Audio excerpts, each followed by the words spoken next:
So, as you know, we have welcome, guys. Welcome to Flutter Mumbai. This is Yash Adulka from Flutter Mumbai.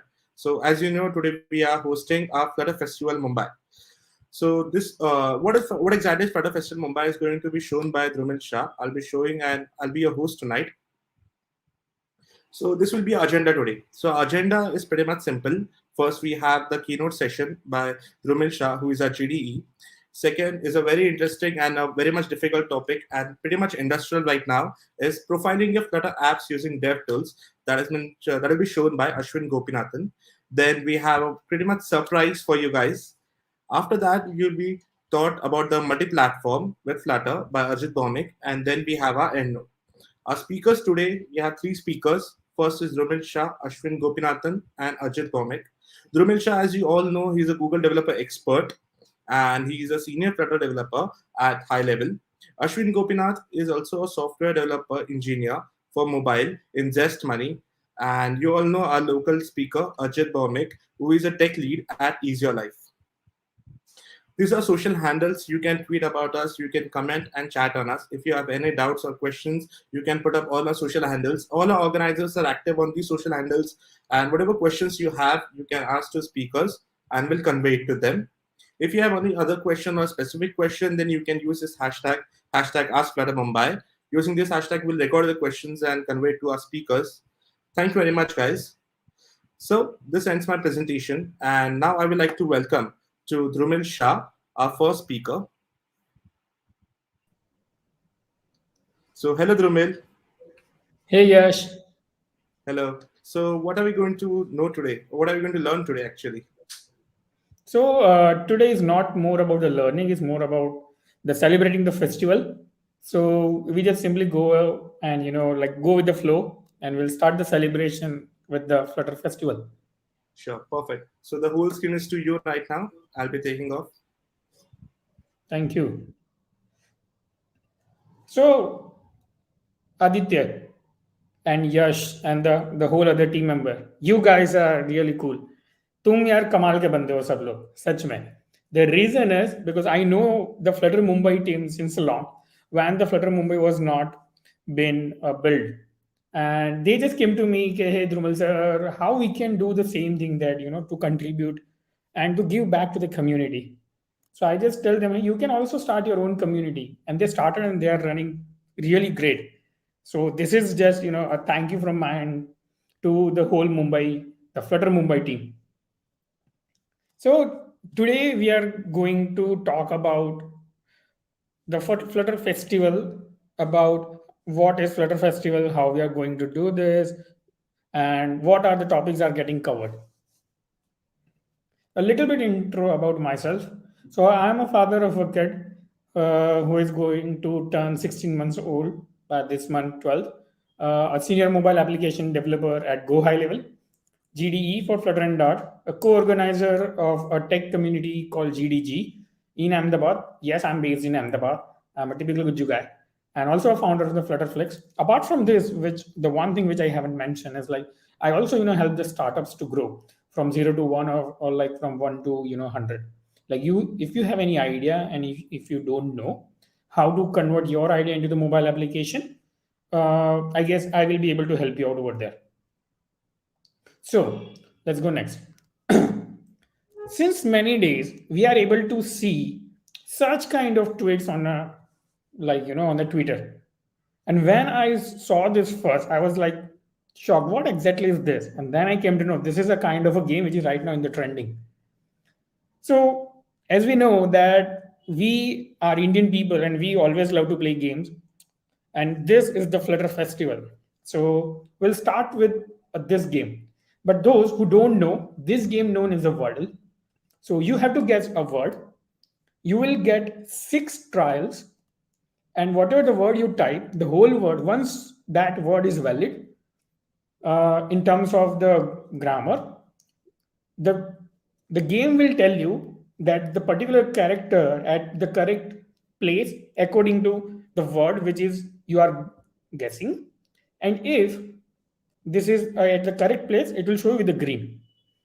If the character is already into that the word, but it is not at the correct place, then it will show yellow. If it shows gray, that means that word is not available in the word which you are trying to guess. So are you all guys are excited to play this game? Yes. So this is the first game that I would like you to play this with me. So you can simply scan this QR code or like type this URL, which is like bit.ly/F Festival Mumbai 1. Yes, Flutter Festival Mumbai MUM 1. And just try to solve this. So the first thing that I would like to share with you is a simple hint, which is regarding this event. So you can simply go and share and try the word, which is regarding our Flutter Festival Mumbai, and maybe regarding the festival, Flutter Mumbai, anything. Just go and try.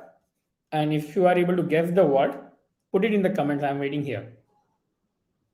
Let's see.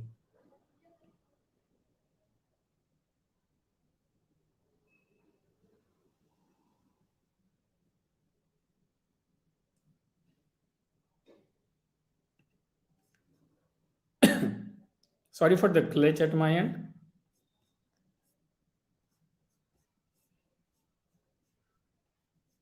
So how many people are able to solve this thing? If you know the answer, you can help the other people by posting in the chat. You can say answer is and your answer. Also, when you post this answer, also share with the Twitter that right now this puzzle is being developed and run at the Flutter Festival Mumbai and by me. Or obviously you can like tag me, and my Twitter handle is already there in the screen, which is Duma1981. So we can see that there are people who was able to guess it. So Harshes is able to guess squad. Awesome. I can see the people are quite smart, or I guess the wordle is so simple. Let's just go ahead with the next thing. So next is our poll. So tell me how many people here are a Flutter developer?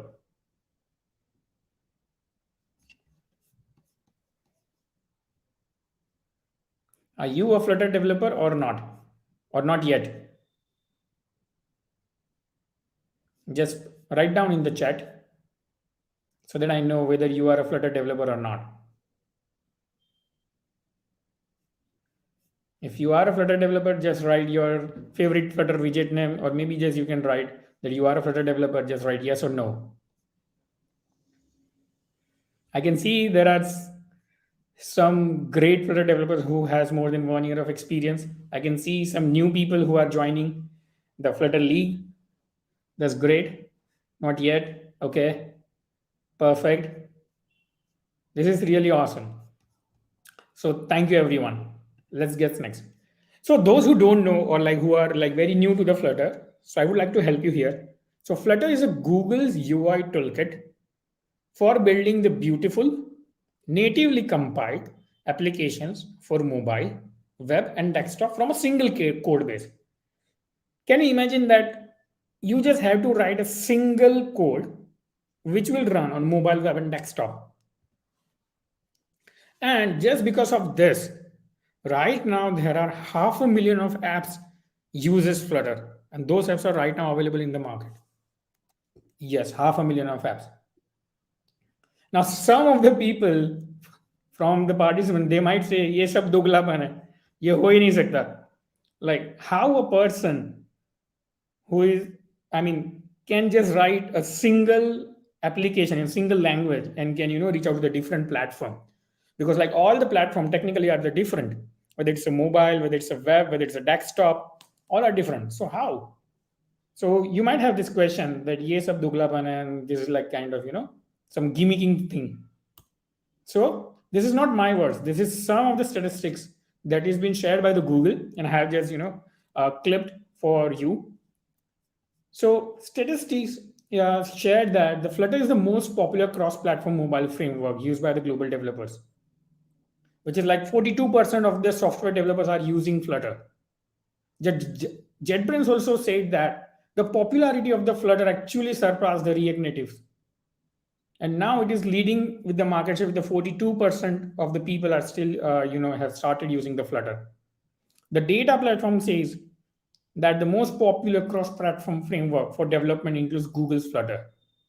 And the Stack Overflow, where you go and solve your problems, is they say that in May 2011, over 80,000 developers told us that they are using the Flutter and they love the framework. So you can see that Flutter is getting so much popularity nowadays, and it is getting a lot of traction. The reason is it is actually able to make your life more simple. Let's see how this happens.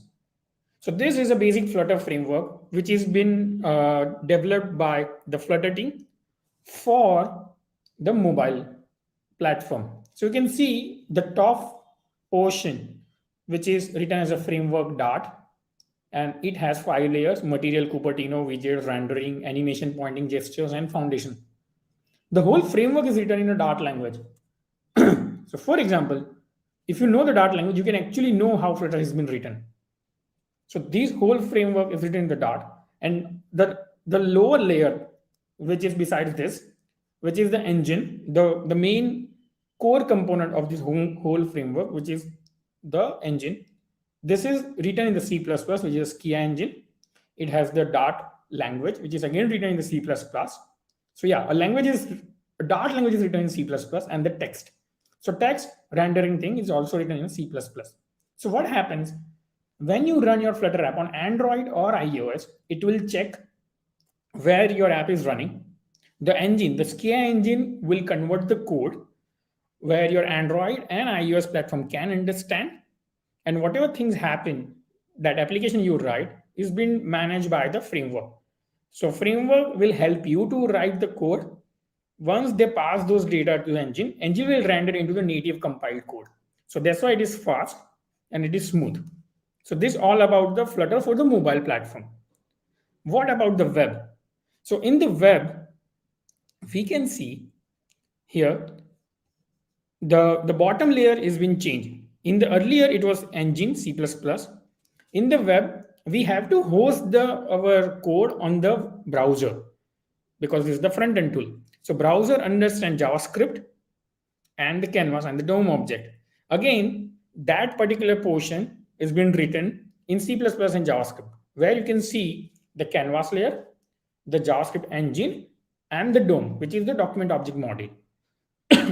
So what is the code that you have written earlier? Because now the framework part is so common.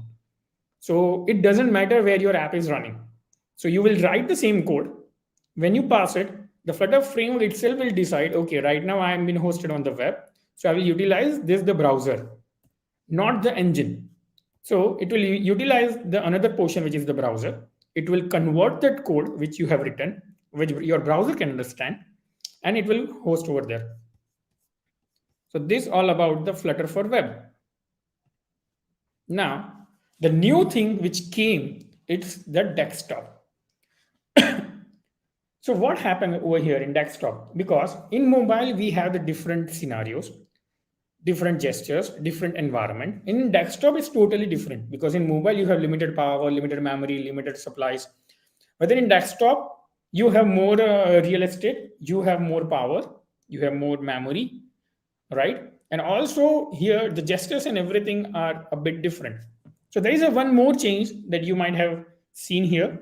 So in the mobile and the web framework, you can see there are top libraries are material and Cupertino and then widgets.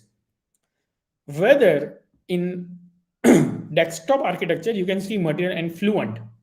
So Fluent is again another UI library which will help you to develop or create the UI like the Windows. And then there is a widget rendering and the other portion. It also has the Skia engine because it also runs and convert that part into your platform can understand. But there is one more layer has been added, which is like user input, GPU, and Windows 32 and its libraries. Sorry. So what happens here? So the code that is being converted is converted into the Windows embedded system, because now you don't have touch and gesture, you have the keyboard and mouse and different input parameters. Like you can attach your USB to your desktop, you can attach any other devices that can be readable into your application. So there are different user inputs. You can attach your camera, external camera, you can attach your external monitors and this stuff. So to manage those things, there is another layer has been added by the Flutter team, which is like user input, GPU, and Win32. So this is all about how the Flutter actually, gives you the flexibility to run on Windows, web, and mobile framework. I know this is like very difficult for you. You might say, "Sir, जरा सरल भाषा में समझाइए." But honestly, this is the most simplest thing that I could have ever explained. But still, if you want to learn more about it, more simple words, we have a session followed by the Arijit Bhaumik, who is going to tell you in depth with the multi-platform with Flutter.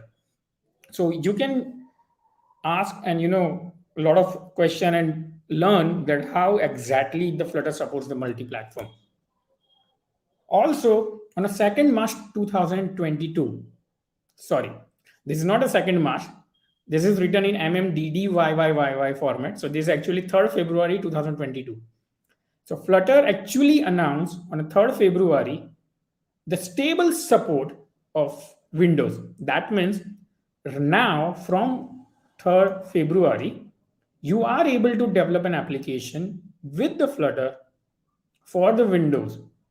And there are a lot of updates that you can actually build the app, you can build the exe, and you can just share it just like your normal Windows application. And as we discussed a bit about it, like the Fluent library and the other stuff, so there are a lot of updates that Flutter came up. Also, there are a lot of updates regarding the debugging your apps. So you have dedicated DevTools, you have dedicated power supplies for your applications. Also, you have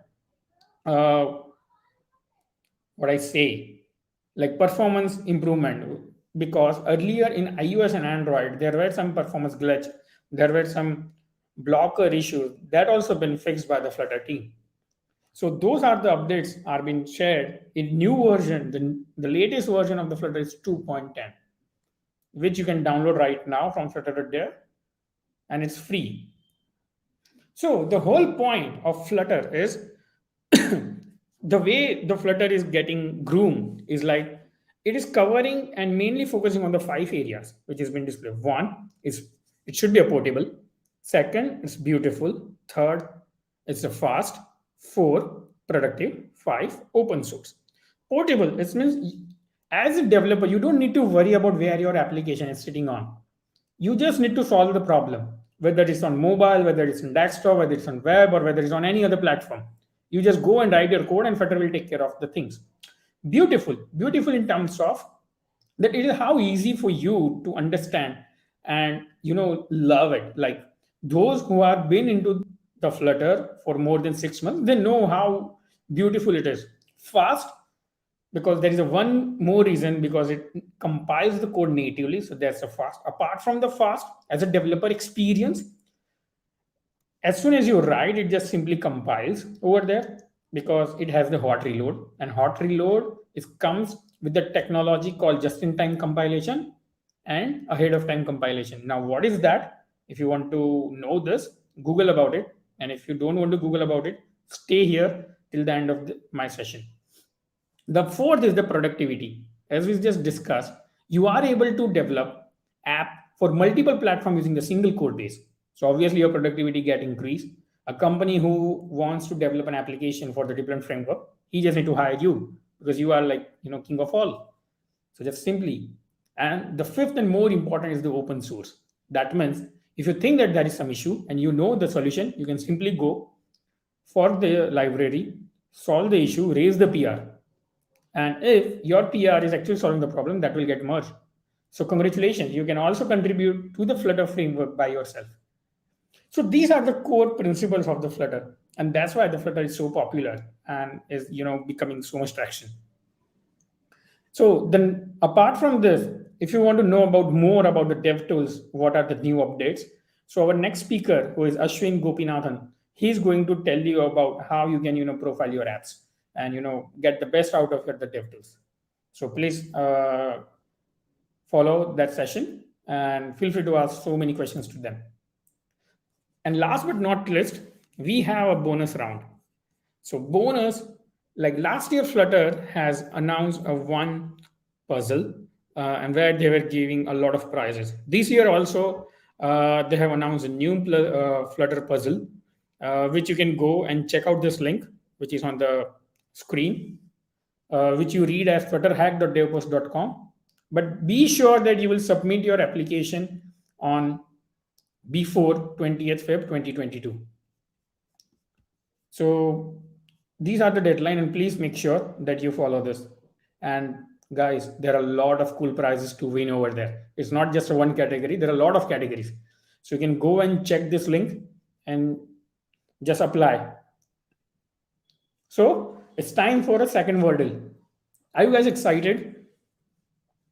So now just change the link with F Festival Mumbai 1 to 2, or scan this QR code, and you can just go and tell me what is the second word.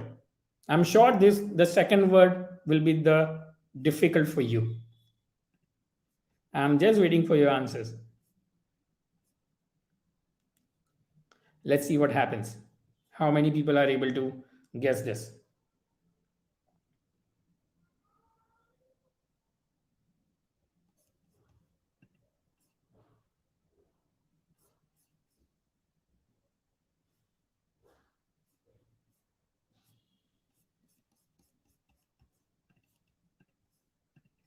So how many people are able to guess the word? I'm not able to see any answers here till now. Looks like people are still struggling.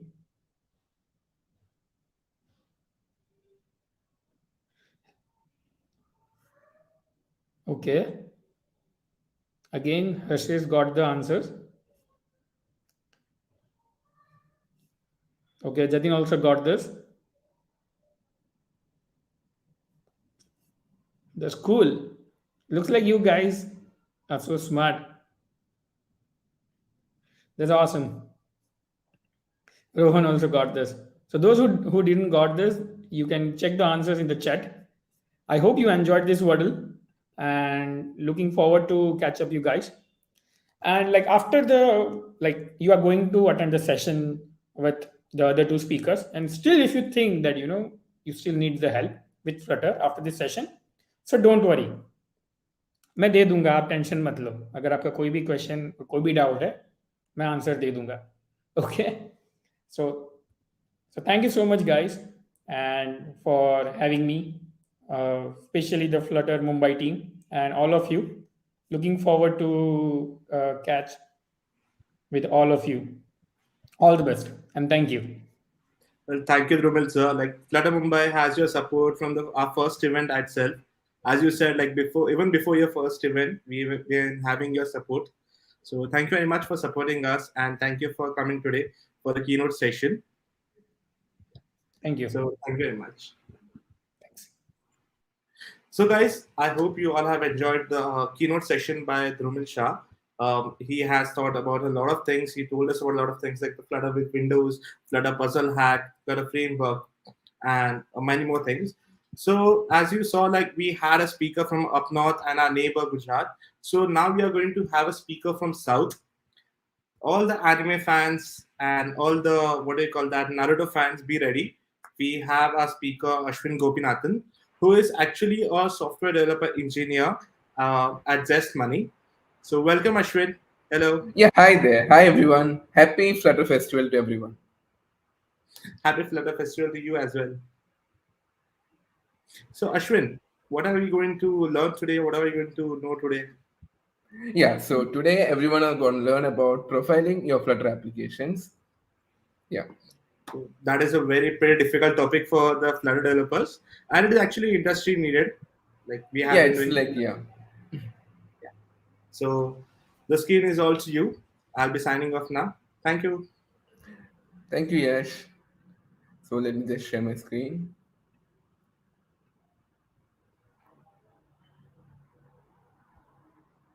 Okay, so hi everyone.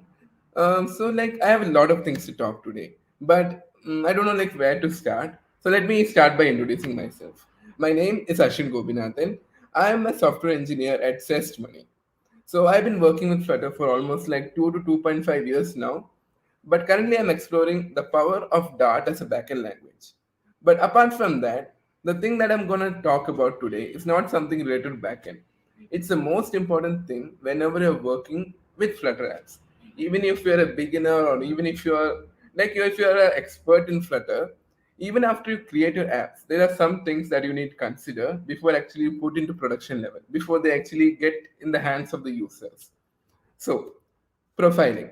Before I start with that definition of profiling, let me like take you down an imaginary road. Imagine you have an ideal app.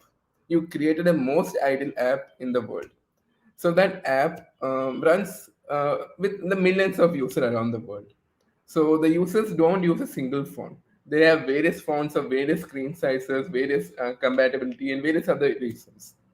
So imagine your app runs perfectly on, let's say, the older versions of Android, let's say, like very old versions of Android, and even that your app runs on the latest versions of Android and iOS as well. So that is actually an ideal case. You created the app and directly put into production, and it is working properly in all the in all the platforms. I mean, all the operating systems and everything related to Android and iOS. So now, let's come back to reality. That is not the case when we work with Flutter. After you create your Flutter application, you just test it on one or two fonts near you. You just send it to your friends and you just get it tested. But there are a lot of things before we actually send it to production. Because not one or two people are going to work with the application. It's got to be used by millions and millions users. So you need to make sure that your Flutter applications are up to the mark. You need to make sure that your Flutter applications run properly in all the devices, and you need to test each and every screen and make sure that there's no performance issue. I mean, there's no degradation in performance anywhere. So this testing of your Flutter app is called profiling. Profiling comes from the word profile, which is actually a debug mode. Sorry, not a debug mode. It's actually a mode in Flutter. So you might have heard about the debug mode, right? Apart from debug mode, there are release mode and profile mode. So debug mode is what you actually create your Flutter application. You might have seen the debug banner on the top, right? That says your application is running in debug mode. So when you create the Flutter APKs, you go into release mode.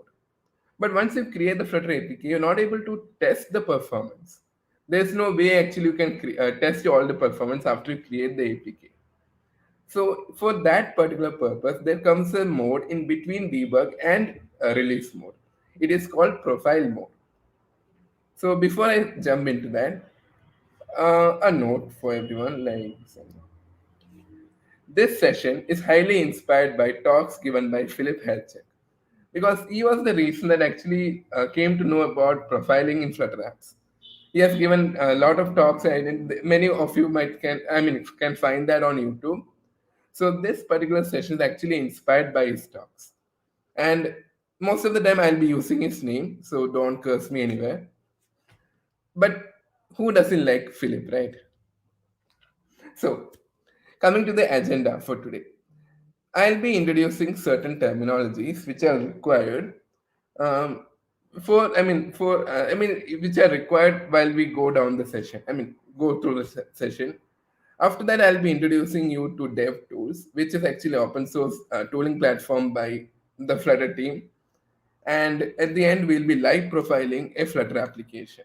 So let's jump in. Certain instructions before we do profiling. Always run the app in profile mode because in debug mode there are certain things that happen in the background which are not required in actual the release application. Those example could be an assert statements. Assert statements happen a lot in debug mode, which is actually not which doesn't happen in release mode and profile mode. So in order to understand the ideal behavior when you actually send your application to production, you should never run your application for profiling in debug mode. And as I told earlier, we can't do that in release mode as well. So always run the app in profile mode. The second thing, choose the slowest device you have. Just go and ask someone if they have an old version of Android, if they have an old phone which belongs to like 2015 model or something. So get the slowest device you can have and test it on that in profile mode, obviously. So after that, let's jump in. The first terminology that I'm going to talk about is jank. So what is jank then? By textbook definition, we can say that jank is distortion in the start. I mean, it can be a stubbornness while working with the UI. It's just like, let me tell you an example. Yeah, imagine a Windows application and consider the application that I'm using right now. I'm using my screen as a share, so you can see my cursor moving here and there. It is moving smoothly. There's no like, it's not jumping here and there. But consider our old PCs that we used to work with. Remember the old Windows XP PC? Like whenever we start running something heavy on the background, or when you start running some applications, I mean heavy applications, the entire Windows, I mean, starts to hang. So if you move the cursor, if you move from the top to bottom, you will be seeing the cursor jumping from one position to another. It won't be moving in the fashion that we actually want. We may have to swipe here and there to know where exactly the cursor is, right? So that is actually what we call as jank. But in mobile applications, we don't have a cursor. So how can we know whether something is janking or not? So for that, we use the UI elements. So let's imagine you have an application that has a list view. So you swipe through the list view and you find that somewhere it's like hanging a bit. So it's not smooth actually, it's hanging a bit in between.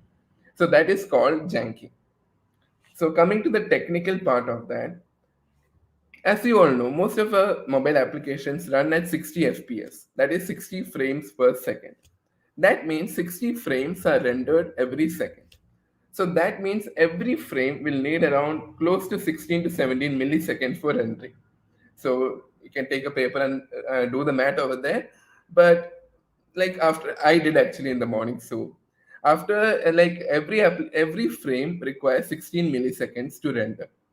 If that frame takes longer than 16 ms, that frame gets dropped and it causes a jank. So let's imagine there are three people. The threshold height is like 160 meter. Let's imagine, sorry, not meter, 160 centimeter. Imagine someone is having a height of 180 centimeter. That means that person will be rejected from something, right? So this is called janking. If a frame takes more than 16 ms, it's going to be rejected by the operating system, which results in a jank, which results in the loss of the frame, which eventually becomes like it's going to miss out some important parts. So this is the concept of janking or jank. Now let's talk about performance overlay.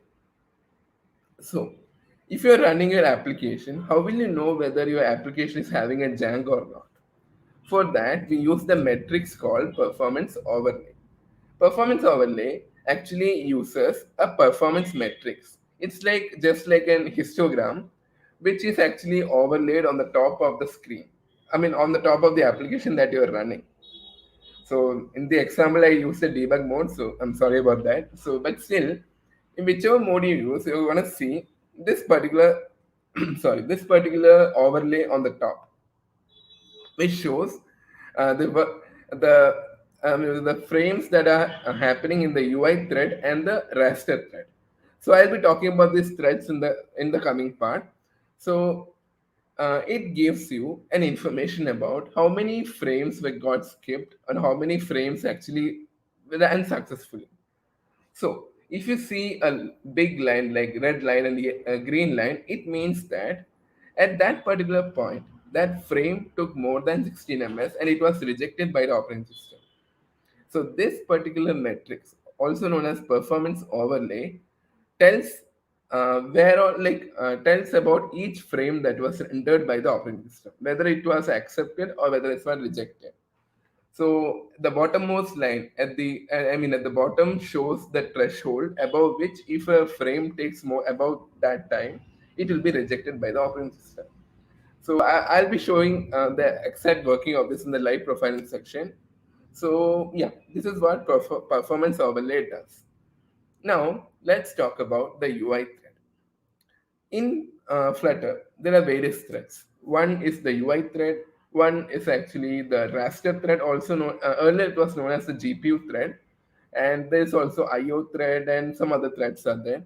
So UI thread is a thread where actually the entire processing of Dart code happens. That's a place where all your Flutter widgets are run, and all your Dart backend codes are run. And what UI thread does is whenever it comes across a widget, let's say it came across a container widget. So what it does is it converts into a live tree. Tree is basically how Flutter renders the the widgets. It's something a little complicated for the talk right now, but if you're interested, you can learn more about render objects and everything. So what Flutter does is whenever it comes across a container, whenever it comes across a widget, it converts the widget into a tree structure, which is then fed into the raster thread. That is a GPU thread. So what GPU thread does is it paints the entire widget onto the screen.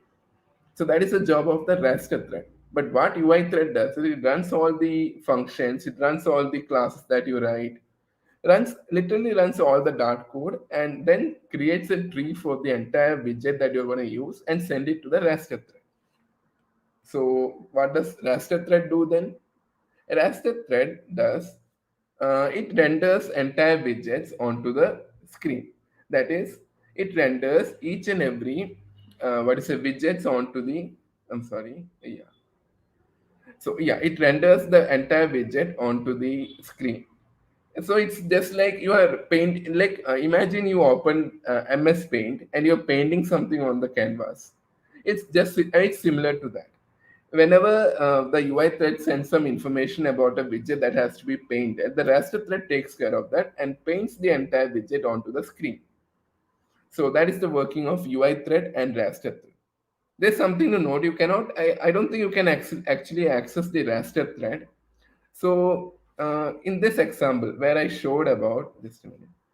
So where I actually showed the performance overlay, the topmost matrix shows the frames that are working in the raster thread, and the bottommost overlay shows the frames that are working in the UI thread.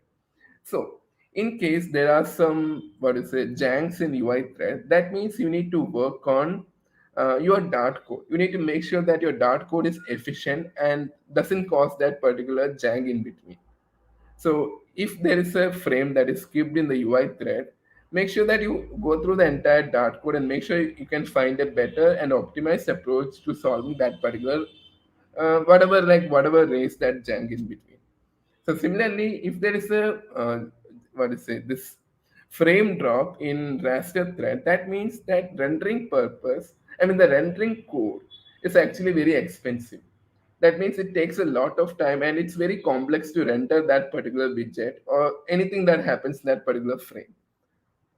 So you can't directly access the raster thread. So you need to indirectly go through UI thread and make sure that you use a better and efficient widget for making sure that that doesn't happen in the raster thread. So this is what the integration of both UI thread and raster thread is actually the concept of performance overlay. So I explained UI thread and raster thread. Coming to another performance metrics, it is called flame chart. So in Dart tools, you can actually see something like this. It's actually an inverted flame type of image. That's why it's called a flame chart. So if you look upside down, you can see it's like a flame.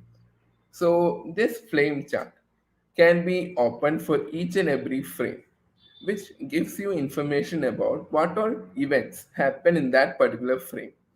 So imagine 60 frames are rendered per second, and you want to know at each frame what happened. What type of events happen in the backend.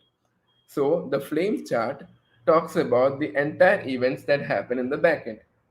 So we might be thinking that we just have to run the build method, or we just have to run the create state method, or any of the Flutter lifecycle methods, right? But not exactly. Flutter handles a lot of code on the back end to make sure that our application is running smoothly. It has a lot of synchronous and asynchronous code running on the back end, which makes sure that we don't have to think about it because it's everything is done on the back end. It's like everything is hidden from us, and we just have to worry about putting everything in point. I mean, at the right place. Flutter takes care of all the rendering part, all the writing part, and it handles everything that we don't need to know. So, at every frame, there are a lot of events happening. It could be something like it's like fetching the tree, it could be rendering the tree. There are a lot of concepts in that. So, flame chart tells you at each frame what all events happened. This is very helpful when there is a junk. When a frame is skipped, it will be very helpful to know. It will be very helpful to know what all happened in that particular, like in that particular frame, which will be easier for us to debug and make it more optimized. All right. Now, let's dive directly into DevTools. So I'll be using the application. So this application is called the Sloth app. This is actually developed by Philip himself. I'm just using this because this is the best app for profiling. And also, according to Philip, it's the worst app for performance. So this is an application that is best for profiling and worst for performance. But actually, if you know how I code a Flutter application, it's even worse. So Philip, I won this time. So yeah. So this is an application that was built by Philip, which is actually it has a lot of performance issue. So how it works is it contains a lot of screens which you can access using page views. That is, you just swipe from left to right and right to left. And after every two screens, there is a screen which will have some performance issue. Like this particular thing, that is render flex error, which we are actually very common with, and it's like a nightmare for everyone. Then there are a lot of other applications, but there's one mistake that I did here. This application is running in the debug mode. The main reason for that was I was not able to connect my personal phone to this for running this application. But always remember that never ever run your application in debug mode because the behavior that applications show in debug mode is actually different. It will be less. I mean, the effect that actually it makes in debug mode will be less compared to like what is it in the other modes like release and profile.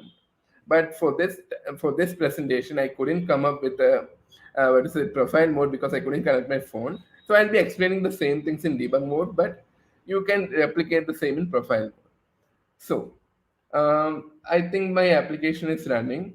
So after you click the run button, you can actually find an option for opening the .devtools. So we just click on that. I think it just went somewhere else. Yeah. So let me just keep it here. Okay, it's perfect. So this is Dart DevTools or Flutter DevTools. This is required whenever we want to like analyze all the performance and many other things in when you're working with Flutter applications. So this is the first application. I mean, this is the first screen that we see whenever we open this application. So let's see its code actually. So this is actually the welcome page. So what all does let me just minimize it. Yeah, what all happens over here? First thing, it's a container that's a parent widget which uses the color that you're seeing over here, that is a cream color. Then there's a center widget followed by a column. Column has multiple elements, I mean widgets. First one is a sized box which actually contains the image that you are seeing here, followed by a sized box which is used for the area. I mean that's using for actually it's provided for the space in between. Then comes a text which shows Sloth app. Right. So let's see how it looks in the DevTools. So let's open DevTools. Just ignore these errors here. Yeah. So whenever you open, the first tab that opens in DevTools is called Flutter Inspector, which actually gives you a tree, which actually gives you a tree structure for your entire screen. That means it shows you the hierarchy in which the widgets are arranged in the particular screen that is visible in the emulator or in the app that you're gonna run in your phone. So let's see, we have the scaffold for the entire screen. Then the welcome page is the name of the page. Then we have a container. Then we have the center widget followed by column and the elements inside the column. So now let's see. Let me just refresh it again.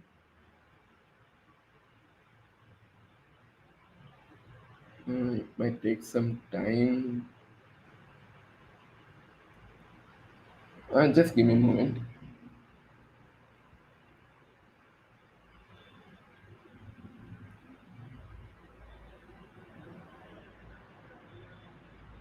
Okay, it's actually rebuilding. Okay, let me just restart the application now. Okay, it's restarting.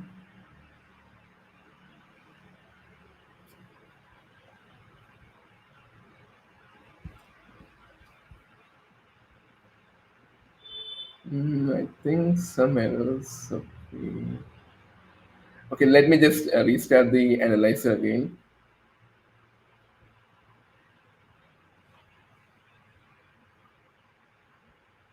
I'm getting some errors, I think. Okay. I don't know what happened at the last moment. Let me see.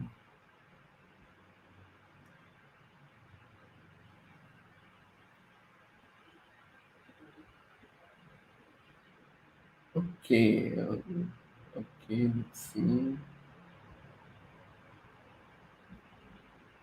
So things like this happen when you're always ready at the last moment. Some things can go wrong, but yeah. So let me just try it again.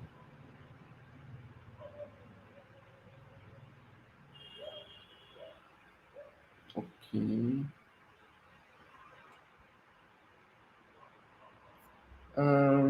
Okay, something just went wrong. So no issues. I'll just explain from here. So at this particular point, you will be able to actually see the entire tree structure. So, but still, okay, just give me a moment. Uh, Okay, I'll start with the performance part. Later, I'll work on that. So, when it comes to performance, we need to first enable the performance overlay.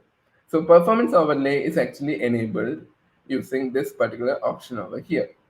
That will actually bring up the performance overlay that I talked about in my slide.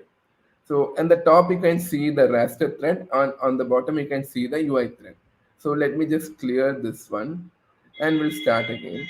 So, whenever I move the application, these particular histogram bar charts that you see over here is actually the frames and how much time it took for that each particular frame to run.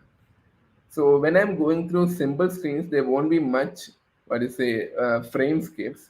But when we actually come to certain places where actually a rendering happens, chances are that your frames will start skipping. So earlier a frame was skipped. So when you click on that skipped frame, something like this will open up. This is called the flame chart that I had talked earlier. So flame chart actually shows at each particular millisecond what all happened and what all events happened. So this entire structure over here is actually talking about what all happened for that particular frame. So here you can see the amber page. That is the name of the page that is loaded over here is called amber page. It was loaded up. Then some rounded card, it's the name of the widget that I've given. Then containers were loaded, then padding, and it shows the entire events that happened for rendering this particular screen at that particular frame. So as you can see, as you go on, go on down, this shows that. So just just go back. So you'll see that at this particular point, it was this long. So longer the events, there are more chances that the frames will be skipped. So you need to analyze the entire process over here and understand the events and then come up with a better approach for that. So I want so in order to solve this render flex error, we all know like we can use a flexible widget. So let's go to the code. So this is the Amber page. Okay, sorry, yeah, Amber page. So we'll do one thing. We'll provide a flexible widget around the padding, and we'll give a flex of like let's say one. Now let's save it. Yeah. Now the render flex error is gone. That means we have removed the. I mean, we have actually solved that. So let's go back to the performance metrics and clear this and start again. See, yeah, sometimes when you're working with debug mode, chances are that some extra things will happen on the back end. So for now, as you can see, the entire timeline, there was nothing happened. At this point, some fluctuations happen in debug mode. So just bear with me at that time. So this is what happened after you actually change the particular widget.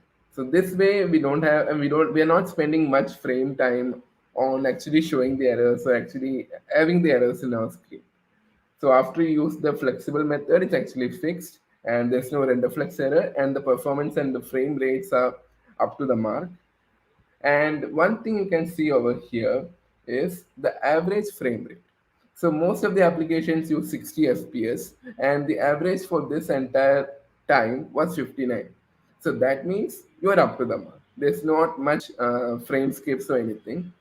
Frame skip happen when frame skips happen, this particular thing will go more, I mean will become even more lesser. It's just like how we used to play PUBG or BGMI, right? Like whenever our ping increases, that is the ping whenever ping goes beyond 500 or 600, the game starts to lag. That is called janking. You might be moving here, but I mean, the actual user will be moving to the other side. So that is actually what happens when actually frames start dropping. Especially when your phone starts heating, your applications also get affected by that particular, I mean, by that heating process. So that will actually cause your applications to slow down and even jank in between. The jankings are high for older phones. So yeah, that's actually I mean, that's actually janking, how it works. So let me just move on. So now let's move to the other slide. I mean, other screens. These particular screens doesn't have much. I mean, doesn't contain much code, so there's nothing much to jank over here. Now let's come to this list view. Let's see here. Let me just restart this here. So I'll come back to the screen. Now let's scroll down. You can see a lot of janking happening, right? So whenever you're working with list view, this is actually a main issue. Whenever we build a list view, the chances that whenever a user is scrolling, chances are there might be a little jank in between. So that janking is recorded here, and there are a lot of janks here. So let's see what happens over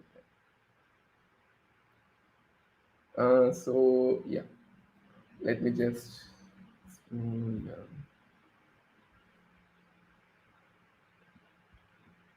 Okay. So all these things happened in this particular frame. That means from this point to this point, these many events happened in that particular frame that actually resulted in the jank. Right. So let's zoom in again.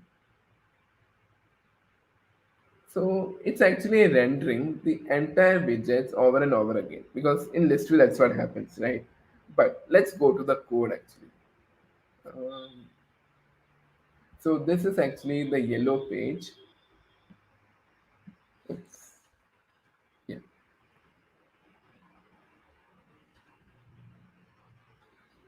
In yellow page, you can see that item line widget is called multiple times.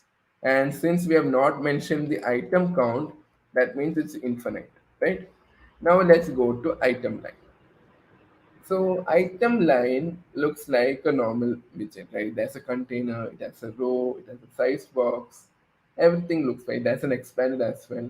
So each item in the list view is actually, it's actually an type of item line. It's an item line widget.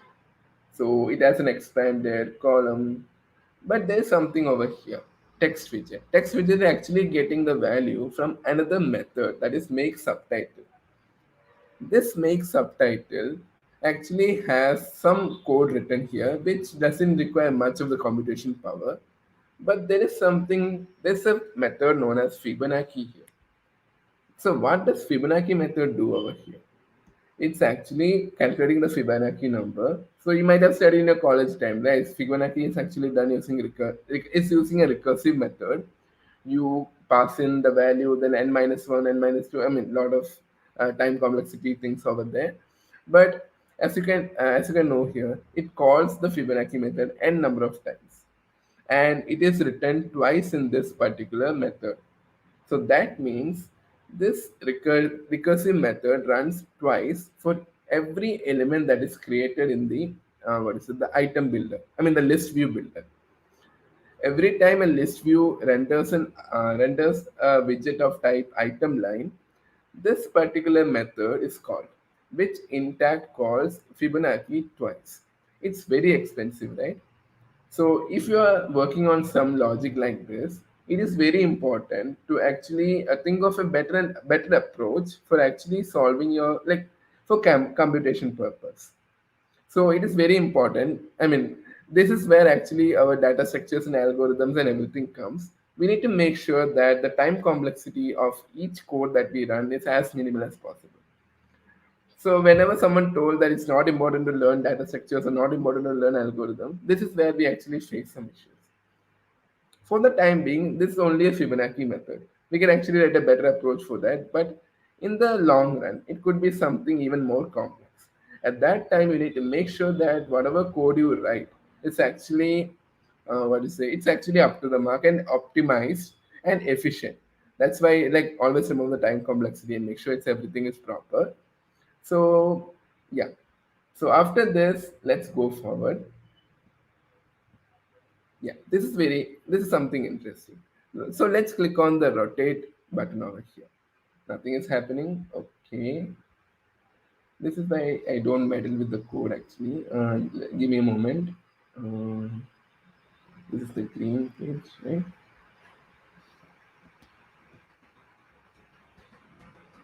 Yeah, I was just debugging something. Okay, let's restart again. Okay. So when you click on the rotate button, it's rotating, right? We have used some animations over here and it's rotating every time you click the button. But can you see something over here? Let's open in DevTools. So I'm going to clear this over here. Let's click on rotate. It's like it's like New York City, right? There are a lot of towers over here. And this is not something that should happen when you're running your mobile application. And this is not some I mean, this means that there's a lot of frames that are skipped, right? So, and also, as you can see on the performance overlay, UI thread is gone beyond, beyond expectations. But even for raster thread, it's actually what's happening. It's even for raster thread, it's taking a lot of computation.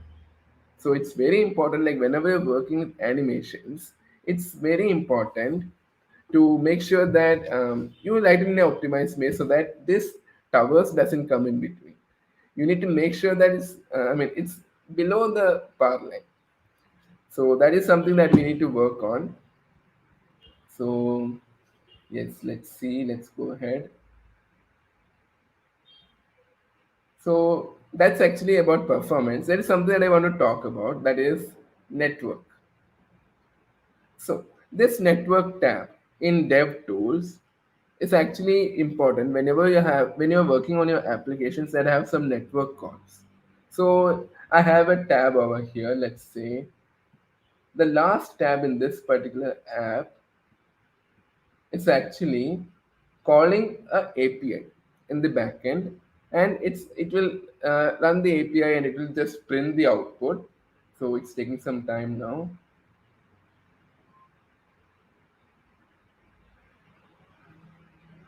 So, so whenever your API takes a lot of time, it also renders the screen every time, and it creates a lot of jank on the backend. So that is something we need to make sure whenever you're working with network calls. But for us, this part, I'm talking about the network section. That is one of the most important parts of DevTools, which gives you an entire overview about all the network calls that you have made till now. So now I had used a API called musical API, which I had created earlier. So this API fetches data from some database and returns the data to the application that we're using. So this particular tab gives you an entire overview about the API that was called and how much time did it take to get a response from the server. And it also talks about the various headers that you have used, the response headers, the request headers, and also gives you the response that was actually returned. So it's not showing, I think. Yes, sir. So this particular section shows the response that you actually got from the API. So there's actually something I need to talk about here. So when I go back to the previous screen and again come back, it's again loading the API and again calling the same API. So let's go back and come again. It's again calling the API. So that means every time you go back and come back, it's gonna call the API again and again. That is something not required, right? Why do you want to use up all your users bandwidth just for like whenever the user comes back and forth in the screen? So in order to avoid that, there's a hack for that. So let's go to this particular screen which I have named network page. So what happens over here, I have written a method fetch API which will actually call the API using the link, then it will return the response.body.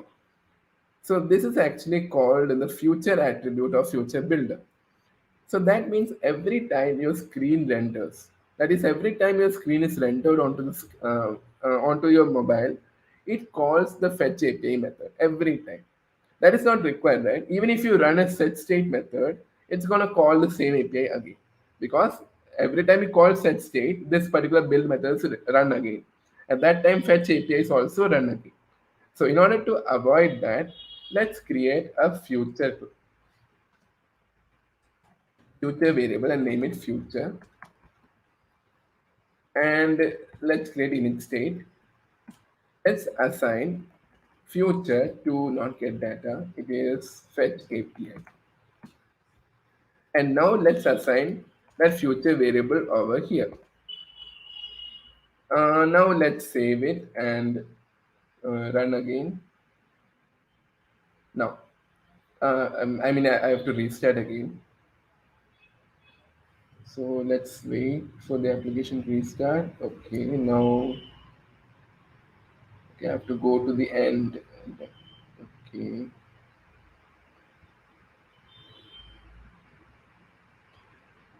See the towers that are built on the the raster and the UI thread. So this API is being called. Now let's go back and come back again. This API was not called again. Let's go back and come again. It's still not calling. So that means this particular method was actually called once. So even if you write a set state method, I mean, if you even if you write a button that calls a set state, it's not going to be called again. So that is something what network tab gives you. Like it gives you an example of. Let me just show that. Okay. So I was talking about network tab, right? So network tab actually gives you all the information about all the network calls that you make in your application. So yes. So do we have time? Yeah, we have 5 minutes more. So yeah, coming to the last section, I couldn't explain about Flutter Inspector because I don't know. Ah, yeah, now it's working. Sorry. So I'll talk about this part now. So this the Flutter Inspector actually gives you an hierarchical view about your application or the screen that is actually currently running. So let's go to this particular screen um, where we actually use the flexible widget, right? So this is where we actually use a flexible widget. So let's revert back to the previous version of this. So it was yellow, right? It was amber, I think. It was amber page. Let's revert back. It was something like this. It just had a padding. Now let's see. Yeah, the render flex error came back. Now let's go back here. Refresh the tree. As you can see, this particular section shows you the entire hierarchy of the widgets in this particular what is it, screen. So if you click on the padding section, it's gonna show you the. I mean, it's just like a CSS box, right, where you get information about the borders, all the paddings and everything. So it is something similar. So let's click on the container, where everything is container, right? Sorry. It was row, sorry. Yeah. So row is where actually the error is happening. So what does the row have? It has a widget that is Flutter logo for the image that I've used. Then there is a padding widget which contains the text. So this is where the render flex error is happening. So why don't we just click on the flex option over here and add one. So now as you can see in the Flutter app, the error is gone. But if you go back to IntelliJ or like whichever ID you're using, that didn't happen over here. So does this seem like similar to something? It's similar to HTML. I mean, this thing, the inspect element, right? So whenever you're building your web page and you just go to inspect element, change some values for CSS properties, and instantly you will be able to visualize how it works. So it is something similar. This particular section, you can actually play around with all the values and understand how it works without actually coding the things. It's like a no code solution to actually figuring out your UI. So here, this shows from the top to bottom, it's a cross axis alignment for row, and from left to right is the main axis alignment for the row. So let's change the value of cross axis. Let's put it to end. So that means everything came at the end. So now let's put it back. Let's put it to center. That means everything is centered now. Similarly, let's start with the main axis part. So main axis, let's put it to start. It's already in start. Let's put it to, okay, we are using flex, right? So we can't actually covers the entire width. So similarly, you can actually play around. Like you can know, I mean, you can play around and understand how each of the properties affect the UI. So this is the main advantage of using actually Layout Explorer, and also it can help you find the errors on the screen in the UI, and most importantly, playing around and understanding without actually having to code. If you're lazy like me, this is actually a good solution to understand how various values work. So yeah, that's actually the thing. So actually, there's a section called Details Tree, which actually gives you all the in-depth information about each and every widget. So every widget actually contains a lot of objects. Like it will be having a render object associated with the widget, and render objects are it's actually the backend of how Flutter actually renders everything onto the screen. So that is like an it's a what is a complex topic for the session today. But we'll be I mean I'll be talking about in some future sessions, so no problem. So render object actually contains tells the Flutter how it has to be rendered onto the what is it the app screen. So it has a lot of data information about render objects. And if you want to know how each widget actually works on the backend and what all values it stores and everything, this particular section, that is the details tree, is actually very, very important. So yeah, that's basically about Flutter Inspector. I think it's almost time. Now it's actually okay. Okay. Did I miss anything? Yeah. So let's go back to the slides then. Where was I? Yeah. So we deep dived into DevTools and came to know a lot of things how you can go about and analyze your applications. Not only the entire widget, you can actually analyze the performance of your application, see how these widgets work on the back end, and get all the details about the widgets. And also, it gives you information about the network calls, and there are a lot of things. But I couldn't cover everything in this talk. Maybe like actually, you can go to the official documentation of DevTools, and it has everything you need to know in order to work and get forward with this. So, wasn't that actually interesting? Actually, I really liked it because when I started learning profiling back then, it was very interesting for me because every application that I used to make, Even if it was a Hello World application, it was very like it was worse in performance. I don't know. I don't know how I made a Hello World application worse, but it was actually worse. It used to hang a lot for me. Maybe because my phone was very old. I don't know. But whenever you're building your Flutter applications, it is very important actually to analyze it and understand its performance and make sure that everything is proper. So profiling can be done at the early stage of the application development, can be done in the midway, it can be done after the development as well. So profiling is very very important whenever you're building, even if you're building a Hello World app. Just go through the Flutter inspector, just go through the Dev tools and understand how each widgets get affected when you work with it differently. Understand how certain buttons can affect the performance, how animations can affect the performance and everything. So that is actually for today. So the most important thing, right? So yeah. So if you want to know more about this and if you would like to connect with me, you can connect with me on Twitter using the handle at the rate Gopinathan Ashwin, or you can just Google search my name. If you are like interested in connecting with me on LinkedIn, Instagram, or web, that's all right. Yeah. So if you want to connect with me on other platforms, Google search my name, Ashwin Gopinathan, you will be able to find the links to that. So yeah, that's basically from my side. Off to the organizer now.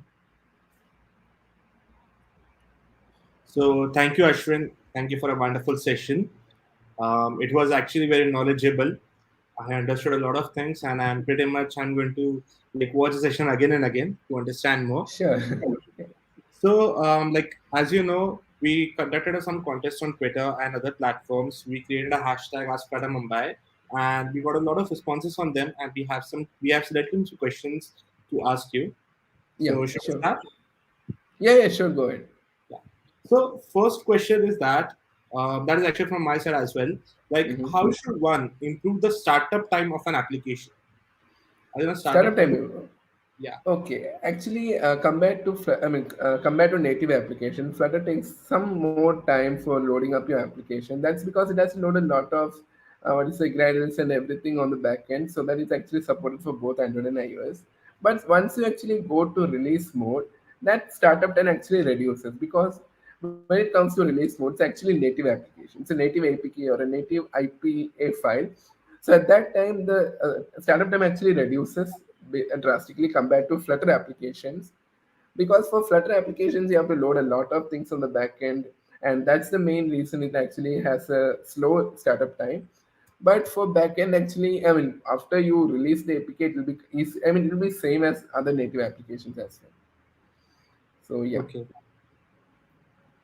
So I have another question as well. Just yeah. So the second question is that can we reduce like the application size using profiling? Yes, absolutely. Actually, I was about to talk about that, but due to time constraints, I couldn't. There's a section in DevTools. At the end, you can see app size.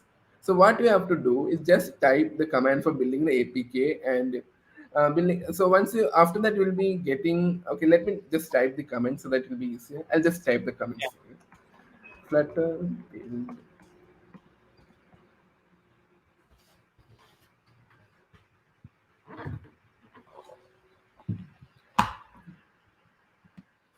I'm very rusty with the syntax, so just give me some time. Yeah, size. So while Ashwin actually writes a comment, the announcement for all the attendees, like there are only 10 minutes left for Flutter Mumbai surprise. We have created a surprise, and as mentioned by Flutter Mumbai, keep all your phones handy. It will be amazing, and it will be pretty much fun. Yeah.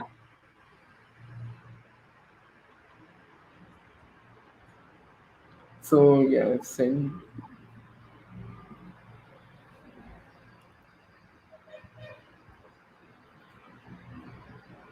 Can you please like send it to the live chat? Yeah, it will be highlighted. Yeah. So once you run this particular command, this it will generate a JSON file which will contain all the information about your application. You just have to upload this JSON file that is created after this particular command onto the app size tab in the DevTools. After which you will be able to analyze the entire application. You'll get to know where actually the most of the space is actually being allocated. you'll get to know how much space each asset, that is images, fonts, fonts and everything are allocating. And it will even tell you how much each of the Dart files and everything are actually using up in the backend.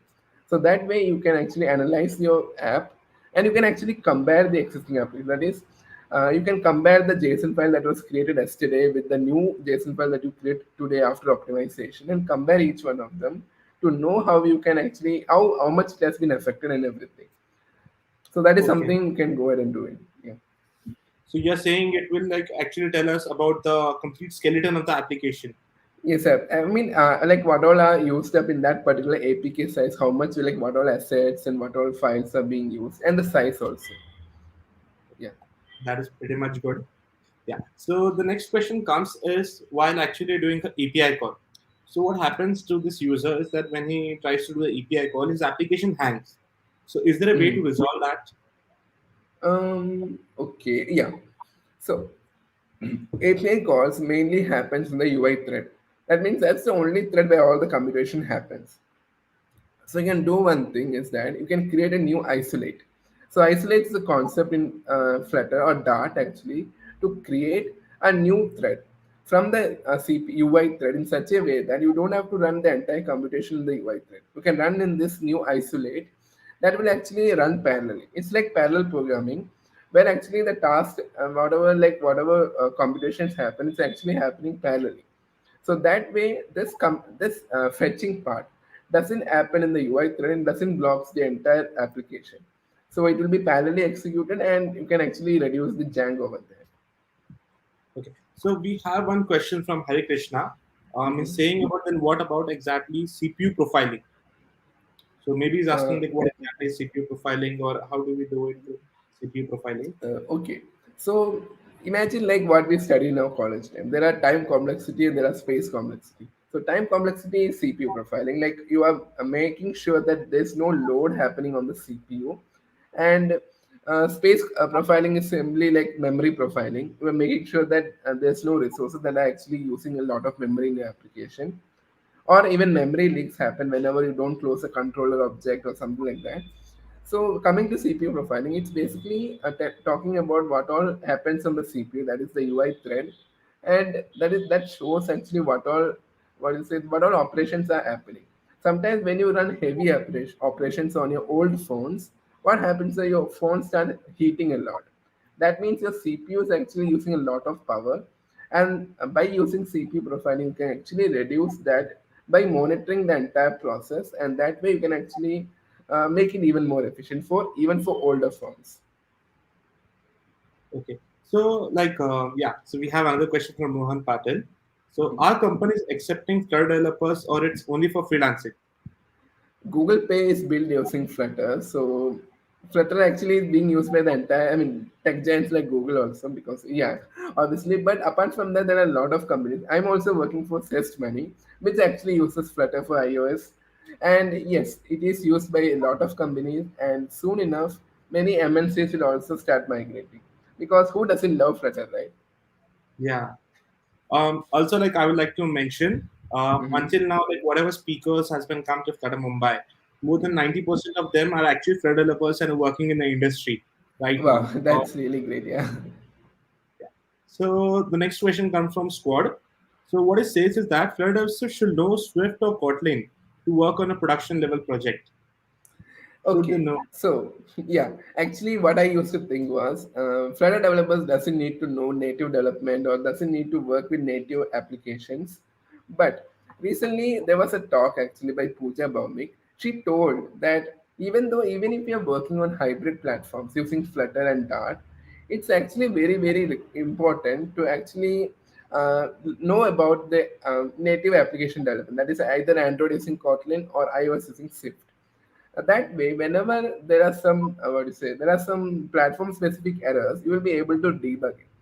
So it's important that you actually set foot in Android development or iOS development.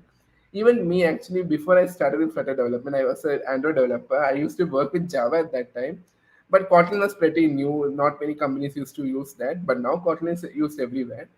But that knowledge that I have about Android development actually helps me a lot when it comes to working on even for personal projects. So let alone, let alone the production level application, even for personal projects, it's very important to have some basic knowledge about native development, either Android or iOS. And if both, it's very good. It's actually true. Like we have an example at Flutter Mumbai. So Mhm. Flutter Mumbai was actually working on a package, and the package issue was that when we were working on the iOS and Android, it was Mhm. not working properly in Android, and the Okay. only reason was that it didn't have a default color, which used to Okay. go in. Okay. Yeah. So the person who knew actually from Flutter Mumbai about the Android native part, he helped Mhm. us in understanding the problem and solve the issue. Yeah, that's what. Like having someone who actually knows Flutter and backend, native development actually gets a lot of. It's actually very important to have that thing. That's true. That's true. Yeah. So we have another question from Mayank Gupta. He's Hmm. saying that he's actually learning Android development right now, and it has given him a perspective. So he's actually recommending it. It is not a Yeah, question. absolutely. Yeah. I go with that as well. Yeah. So this is like the most complicated, and I'll say like question from each session and each speaker, which is the best and the most loved state management in Flutter by Dev Bhatani. I really don't know because whenever I open Twitter, I see a lot of conflicts. See a lot of talks and discussions going on there. But in my experience, I have used Provider, I have used Block, and I have used Riverpod as well. They're actually really good, and each one of them has their own applications, and each one is actually good for certain applications. So I'll just say, just like Airtel used to have an advertisement, like use everything, then go with the best one. So just like that, use everything and choose the right one for your application. Okay. So, as for Dev Patani, yeah. So, I would like to mention a small thing about Dev. So, as you all know, like we have a Telegram channel of Flutter Mumbai where we discuss all the topics and doubts and questions. And Dev is actually like kind of a learning person, but he asks a lot of questions, and it is pretty much fun and also understanding for other developers as well. Mhm. So, thank you, Dev, actually for joining the Flutter Mumbai and always asking the questions and also helping others. Thanks a We lot, also have buddy. Yeah. yeah. So we also have a question from Jatin. Mhm. Flutter Mumbai, can you show the question again? Yeah. So Jatin also suggests that from his side, block is the best. Mhm. Yeah, it So depends. Like, yeah, that's right. It depends on the application. that's true actually, because like a lot of our speakers always say that the what do you call that? The state management depends on their requirements. Sometimes block Mhm. it better, sometimes provide it Correct. better, sometimes other. So we also have one last question from you for you. Mhm. That is like, how should one a Flutter developer profile any package or plugin or his own package or plugin? How can someone profile that? Okay, that is something that even I am not sure because I couldn't explore that yet. But follow me on Twitter, and I'll be updating soon. I will be exploring that, and I'll be updating it soon. So yeah, Definitely. So, guys, as soon as Ashwin updates it, I'm pretty sure that Flutter Mumbai will retweet and you'll get your answers very soon. So, thank you, Ashwin. Thank you very much for coming. We have our best hopes to you, and I do hope from personal my side, as I'm also a Naruto fan, so you'll become a Hokage one day. thank you Yeah. so much. Thank you. Once again, happy Flutter Festival, everyone. Bye then. Bye. So, thank you, Ashwin, for joining us. So, guys, now you'll be getting the what do you call that Flutter surprise. It is time for Flutter surprise, and you'll be getting in a minute. So, just give us a minute for the Flutter surprise.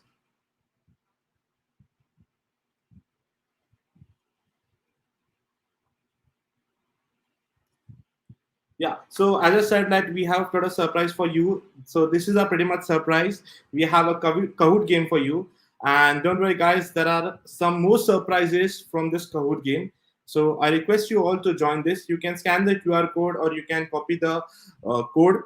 You can join it using www.kahoot.it, or you can also install the Kahoot application, put up the game pin, and start. For the people with low network, as for me as well, I am also low network, so I'll suggest you can directly use it using Chrome application. I'll also be sharing the link for this in the comments.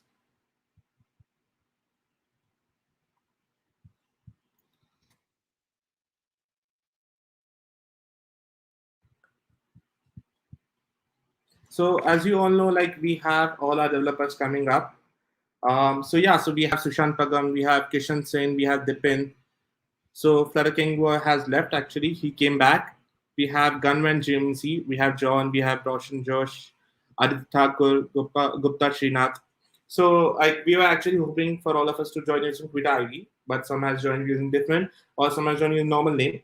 So I request all of the people, whoever wins this game for the first, second, and the third prize, I request you all, what you can do is that after the game completion, if you have first, second, or if you have one, first, second, or third prize, take a screenshot of it and put it up on Twitter or contact us or any of our organizers, or you can contact directly Flutter Mumbai. We'll get back to you with some other surprises as well. So let's wait for 5 minutes, and once everybody joins in, We'll start our game.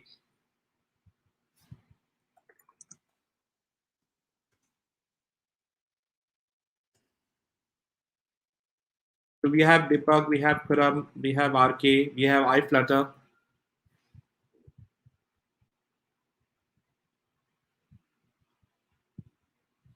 So we have approximately 17 people. We'll wait for 2 minutes and then we'll start the game.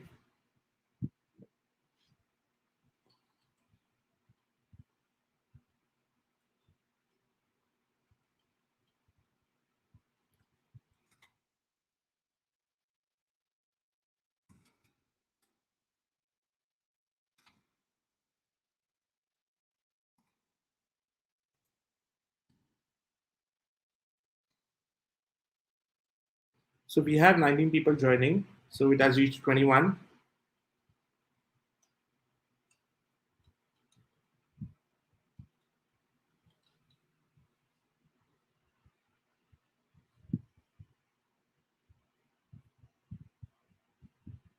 Okay, so let's wait for a minute and we shall start.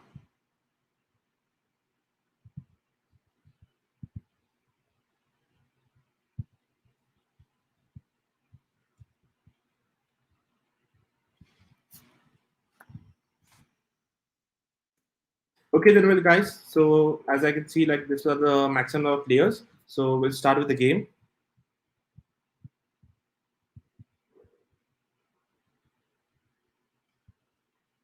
So welcome to Flutter Festival Mumbai.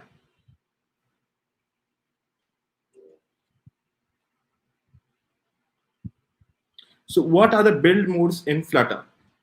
The question is, what are the build modes in Flutter? One is debug, profile, release, and all of the above. We have got 4 answers. Time is running up, guys. Come on, be fast. So we have got 15 answers.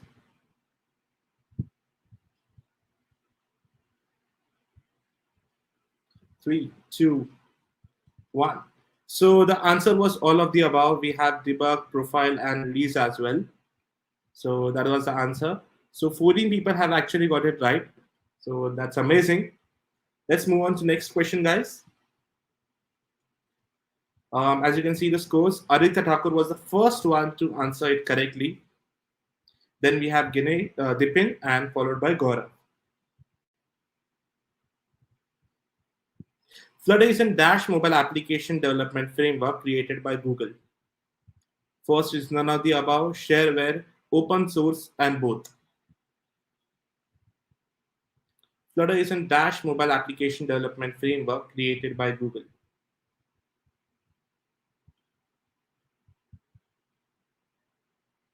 You just have to match the colors, guys. Whatever answer is there, just click on that color and the answer will be given.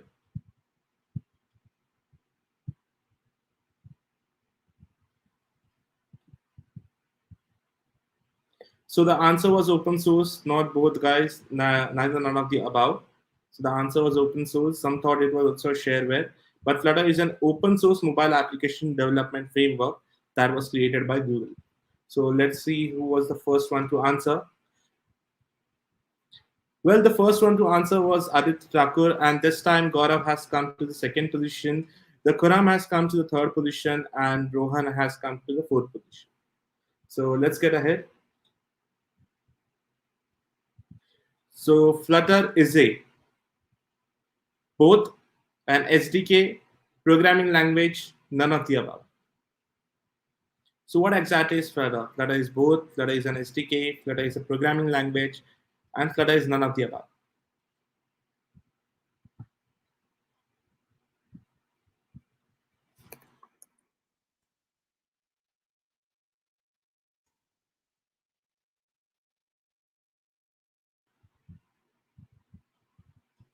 So time is up, and Flutter is an SDK. Flutter is not a programming language. So for those who have given none of the above, both or programming language, sorry guys, the answer is wrong. Flutter is an SDK, and 16 people have given the right answer. So I think today we have all the Flutter developers. Well, Aditya Thakur is still in the lead, and by followed by him is the Khuram, and Gaurav has again come down on his third position. So let's get it now. Which of these functions contain the code which houses the widgets of your app? Debug, build, random, run app. Which of these functions contain the code which houses the widgets of your app? First is debug, second is build, third is random, fourth is run app.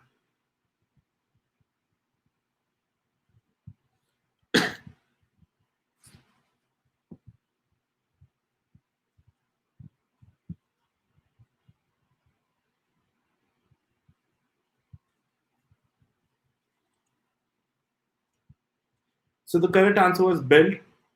9 people have given clicked on run app, and 11 people have clicked on build. So the correct answer was build actually.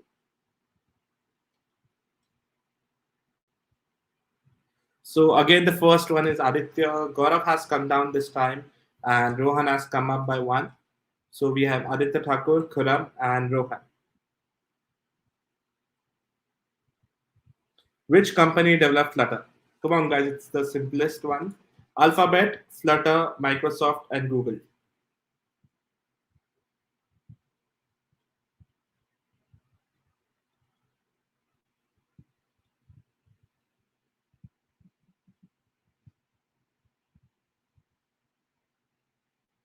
So, guys, which company actually developed Flutter? Is it Alphabet? Is it Flutter? Is it Microsoft? Is it Google?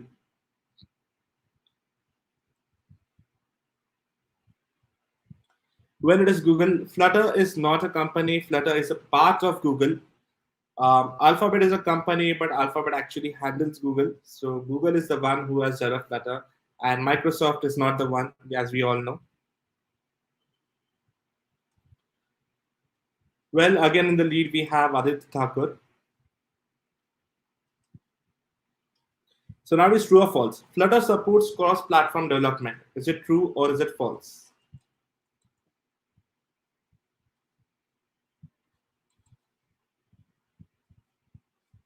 So guys, what exactly is the right answer? Whether Flutter supports cross-platform development or not?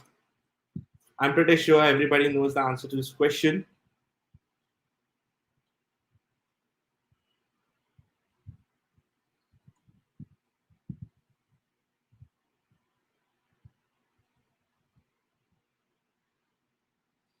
Well, the answer is true, and everybody has given it as true.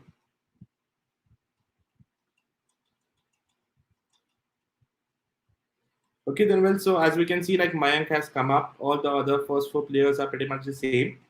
So let's get ahead to next question. It is a quiz question. Which of these components is not a built-in widget of Flutter? Again, guys, which of this component is not a built-in widget of Flutter? Text style, app bar, floating button, and text transform. So which one is it that is not a built-in widget of Flutter?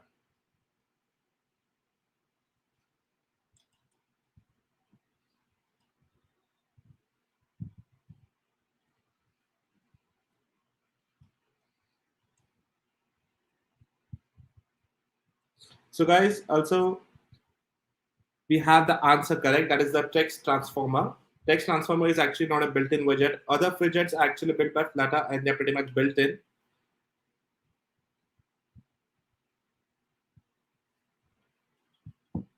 Well, Aditya Thakur is still in the lead. So let's get ahead to the next question.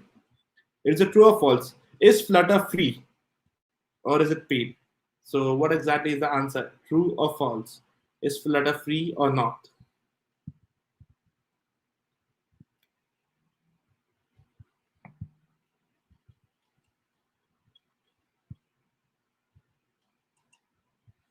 Also, guys, Nilay is over here, who is actually the community manager of Flutter. So welcome, Nilay. Welcome to Flutter Mumbai event. And the answer to the question is, guys, true. 19 people have given it true, and one person has given it false. So sorry, buddy, but Flutter is actually free and it's very good for us, and we are opportunistic. So Aditya Thakur has actually the highest streak of all the correct 8 answers. So congrats, Aditya, and you are actually the first person to answer perfectly and very quickly. So next is the quiz. Due to App Store restrictions on dynamic code execution, Flutter has used Dash compilation on iOS. Again, guys, due to App Store restriction on dynamic code execution, Flutter apps use Dash compilation on iOS. Both A and B ahead of time or ahead of code. Which exactly compilation is used in iOS due to App Store restrictions? Is it ahead of time or is it ahead of code?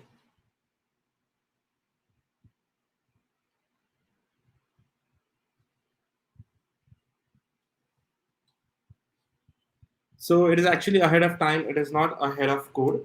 We use the ahead of time compilation system in our iOS system so that we can use the dynamic code executions.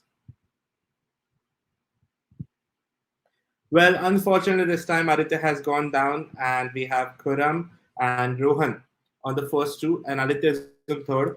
Mayank has come up on fourth, and unfortunately, Gaurav has gone on fifth. So sorry, Aditya. Well, it's the last question on the quiz. What is the name of the command you use to verify you have set up for Flutter environment correctly?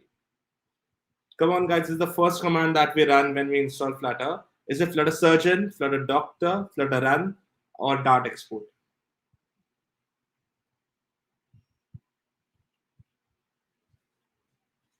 So come on, guys. This is a pretty much actually pretty easy one, as everyone who has installed the Flutter, you use this as the first command.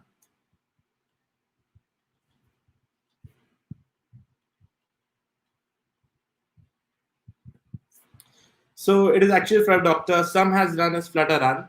Actually, Flutter Run, you do it when you have installed the application and done all the work.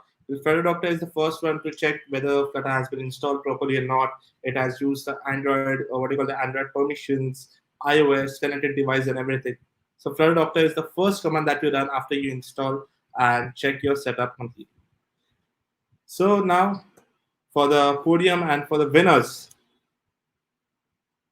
So on the third place, we have Aditya Thakur. On the second place, we have Rohan Josh. And on the first place, we have, who is the first one? Kuram. So, guys, you must have got your first, second, and third places. Whoever has got them, please send us on Twitter or LinkedIn. You can send us also to the organizers or also Telegram chat so that we can connect with you and provide you with your surprise. As for your surprise, so what exactly is the surprise that you have been getting?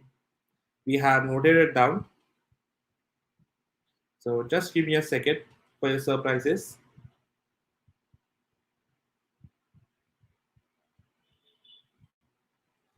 Yeah, I'm sorry for the delay.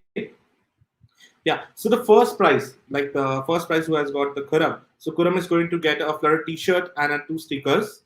The second prize who has gone to Rohan. Rohan is going to get a tote bag and 2 stickers. And the third prize that has gone to Aditya Thakur. So Aditya Thakur is also going to get a tote bag and 2 stickers. So, guys, we also have one more quiz that we are going to play, and it will be in the second session after the end note. So, stay tuned, guys. Thank you very much for a Flutter surprise. Thank you, Flutter Mumbai. So, now as you have seen, like we have got from the up north, Dromil Shah for the keynote, and from our south, Aswin, who is going to do the profiling. So after we have called all our neighboring Sodigal city state, now we have a third speaker who is actually from Mumbai and has also given a session before in Flutter Mumbai. It was before COVID and he has given a session in offline mode. We have recorded it and you also have it on YouTube. So I would like to actually welcome Mr. Arijit Bhaumik. Hello, Arijit. Hey guys. Hi, Hi. how are you? How are you, Yash? So I'm fine actually. How are you? I'm good. So, as for the introduction of Arjit, Arjit is actually a researcher. He has also researched before in Tata Institute, and right now he's working as a tech lead in Ease Your Life. So welcome Arjit, welcome to Flutter Mumbai, and thank you very much for coming at Flutter Festival. So Thanks a today, lot. Thanks for inviting me. Glad to be here. as we saw, I saw the topic like it is multi-platform. Right. So Flutter actually supports multi-platform. So what exactly is going to be in this session that we are so much excited?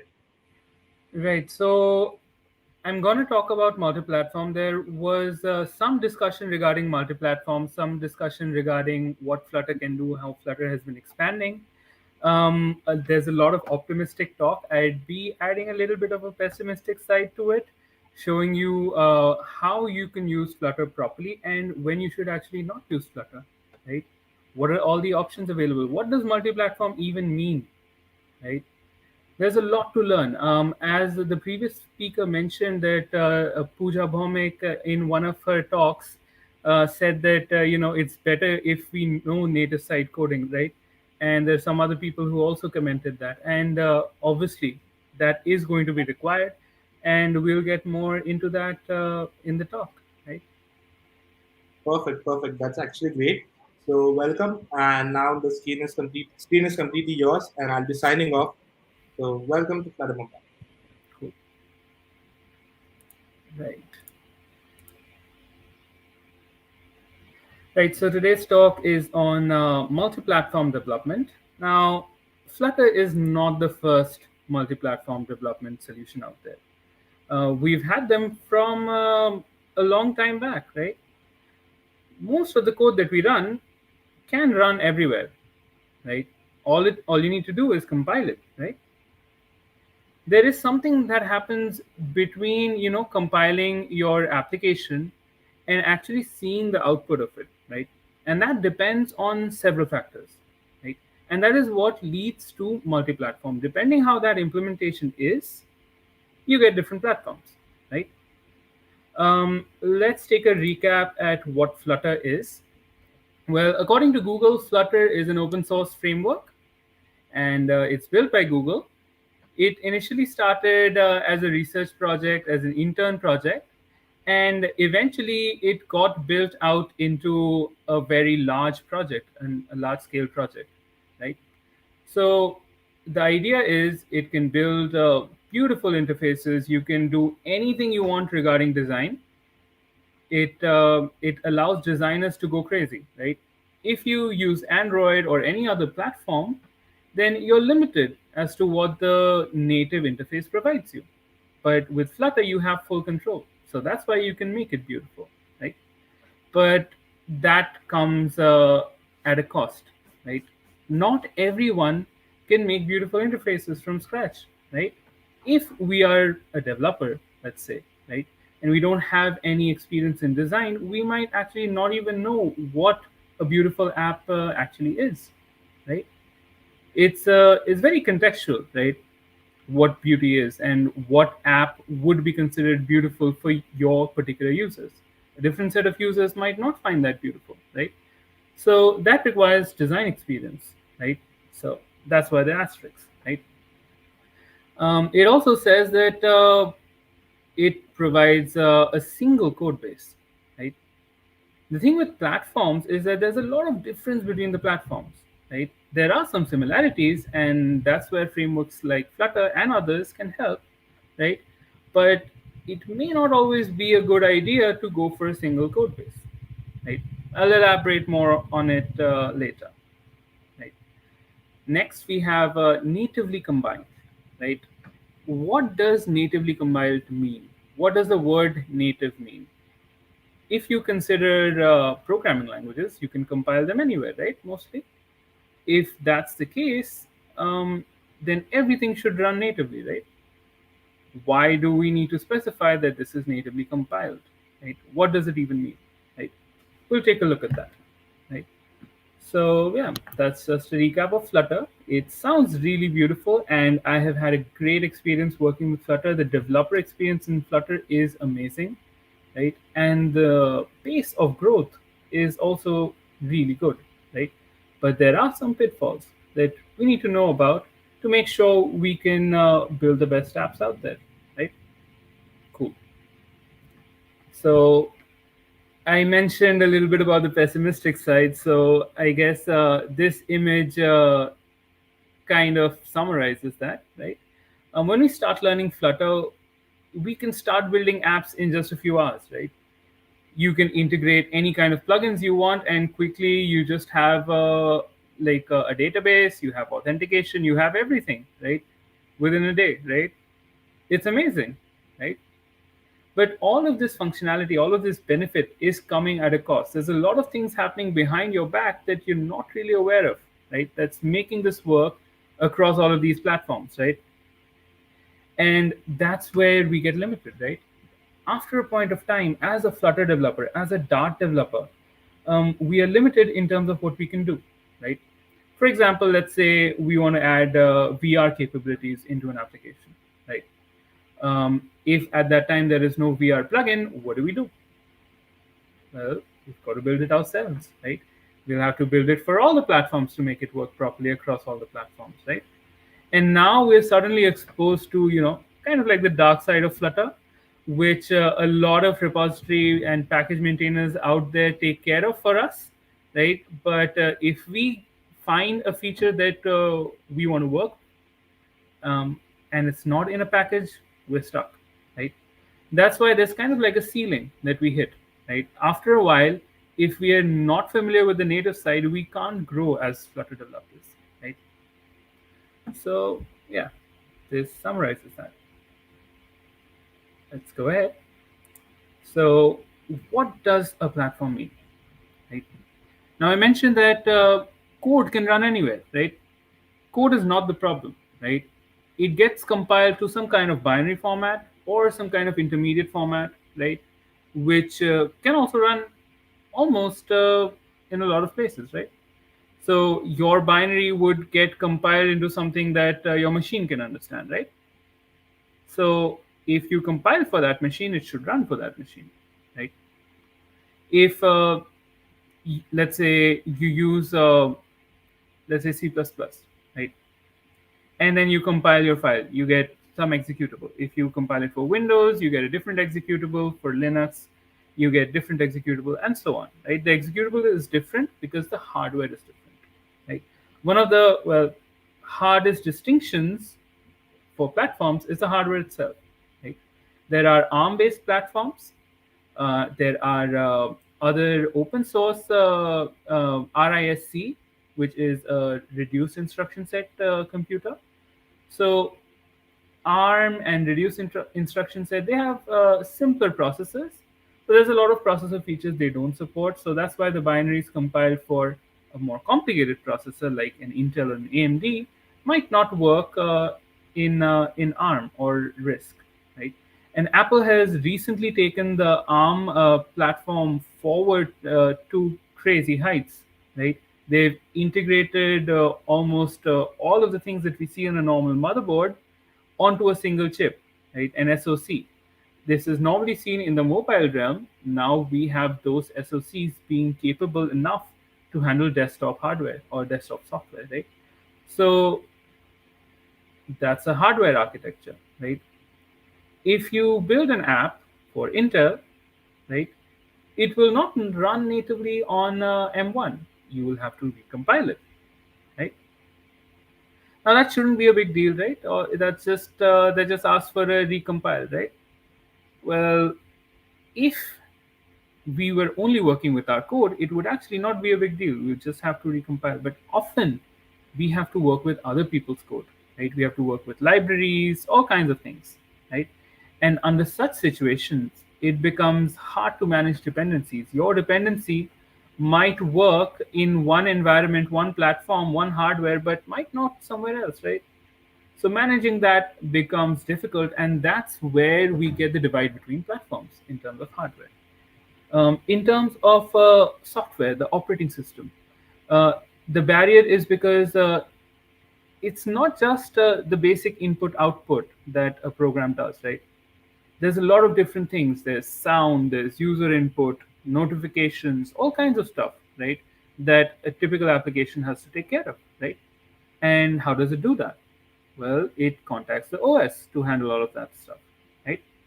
Now, different OSs have different implementations of these APIs, right? If you build for one API, it's not going to work for the other API, right?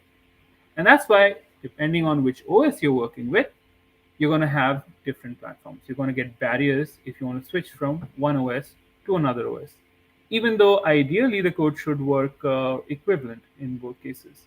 But it's because of some restrictions regarding the API. Okay? There are some standards that help to solve this, like for example, web, right? Web works almost the same everywhere, right? In fact, you could consider it as multi-platform, right? Because it runs everywhere, right? Another standard is POSIX. It's really good for backend developers, right? They don't have to worry about which kind of environment their software will run on, which Linux flavor it will run on, right? Which distro it will run on. As long as it has some basic capability and you install all the dependencies, it will run, right? So Mac OS is POSIX compliant. Linux is POSIX compliant. Windows can be made POSIX compliant with an addition, right? And maybe in the future, Windows will also be POSIX compliant. So there are standards that are out there that are trying to solve this problem, but it still does not solve a large issue regarding what if uh, they don't want to join a platform, right? For example, iOS, iPad OS, right? Mac or like Apple loves their walled gardens, right? So they want to control their APIs, right? They don't want some external company, some external consortium telling them what to do, right? It's fine for Mac OS because they need to maintain some kind of compatibility, but for iOS, iPad OS, they have full control, right? So what do? Right? Not much, right? You can't help solve this problem with standards, right? That's where libraries, SDKs, and engines come in, right? So these libraries will handle those dependencies for you. They will provide some kind of abstraction so that you will call the library, and then the library will call the operating system, right? So you just have to build for the library. And the multi-platform part is handled by the library.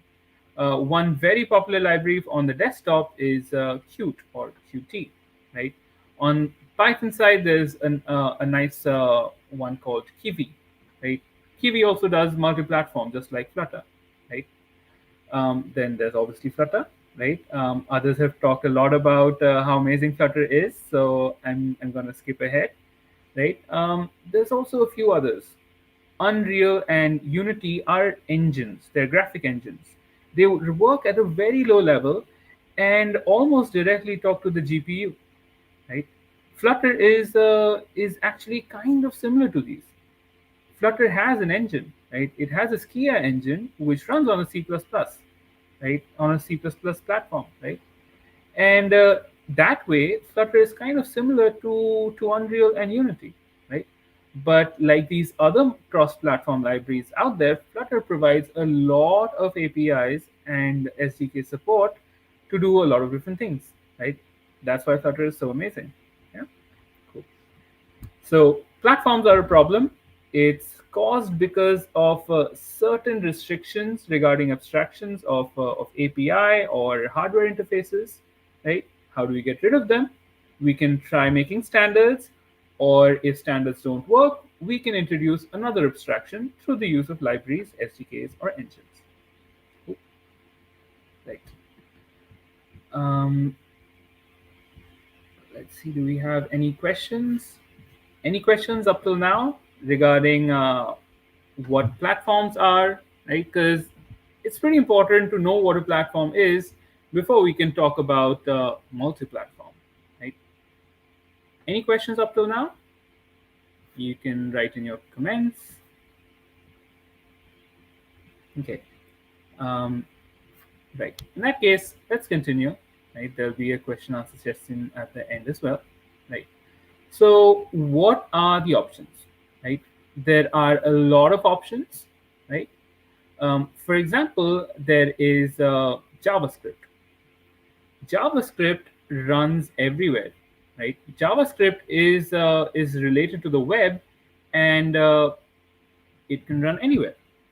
Yeah, because JavaScript inside of it uses C++, right? And C++ is really close to the bare metal.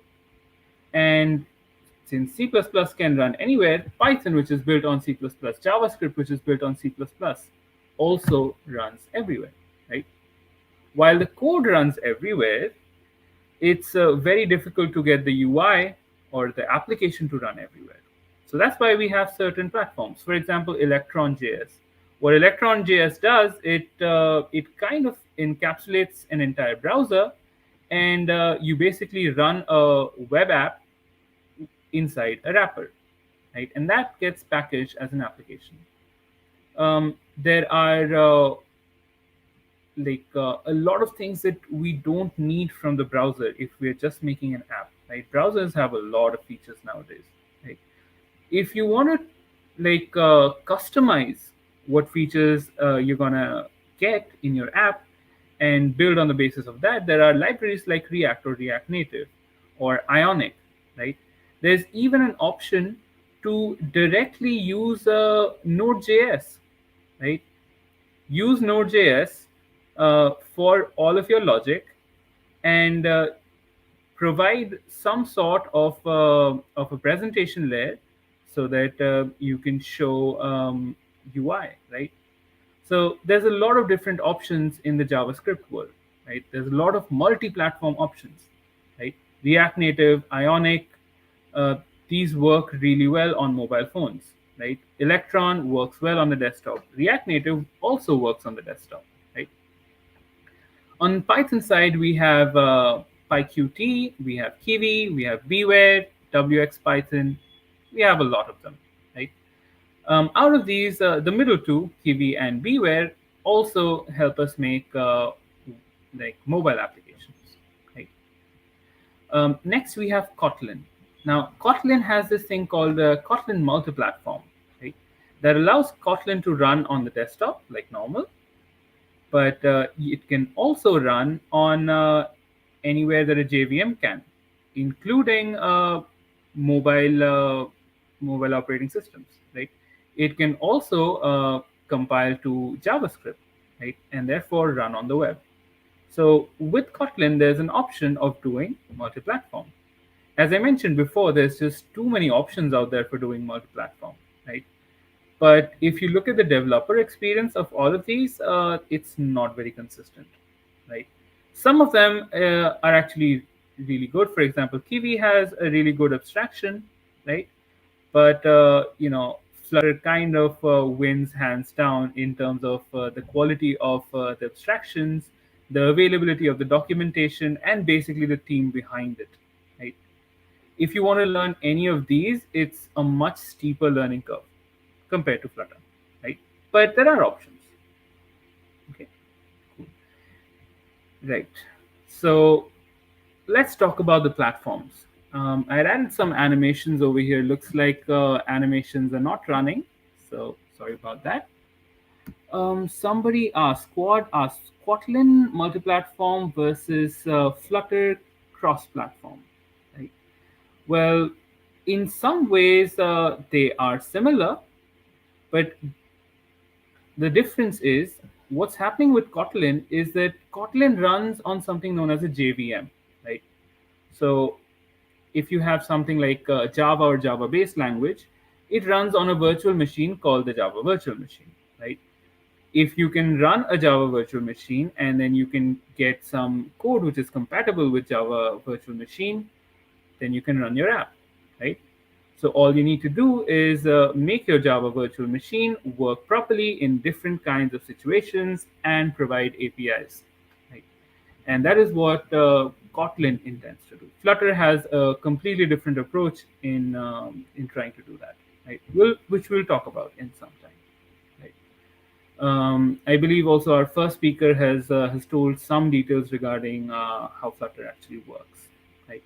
So I'm sorry there are no animations over here, so I'm going to try my best to explain what's directly visible. The web is pretty complicated. right? As you can see from this image, there's a lot of moving parts. But basically, there is the main browser, the heart, the DOM, right? The DOM takes in your HTML, your CSS, and it interprets what to do with them. Without the DOM, your HTML, CSS is just text, right? It's your DOM that converts it into a document object, right, which can be processed, which can be mutated, right? And all of these processes happen on JavaScript. So you need a JavaScript engine, right? Now, sure, you have your object model, but now you need to show that, right? How do you render that? So there is a rendering engine. Typically, most of the modern browsers use WebKit, right? So WebKit handles the rendering.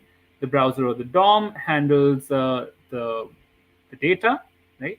And the JavaScript engine manages all the changes in data, processing logic, including UI logic, right? And everything around that are provided through APIs. For example, if you're on the Node side of things, right, there are like networking APIs, Fetch API, and all of that stuff, right? Fetch API has now come to Node. Um, Other than that, there's notifications API. There's API for loading things like video files, image files, files in general, right? APIs to handle streams, all kinds of things outside of handling the data itself through the DOM or rendering or just running plain JavaScript. Everything else is provided through APIs, right? And depending on your browser, you're going to get some changes, some differences. That's why all browsers don't support everything, but still, most of the browsers stick to some standards. So that's why most of the web apps are compatible across browsers. Right? The thing with this kind of platform is that you can package it in an app, right? That's what Electron attempts to do. It packages this entire system inside an application, and then you can distribute that as an application, as a cross-platform application, right? That's what Electron.js is. It's kind of similar to what React is also doing, but it's doing something a little bit different. Instead of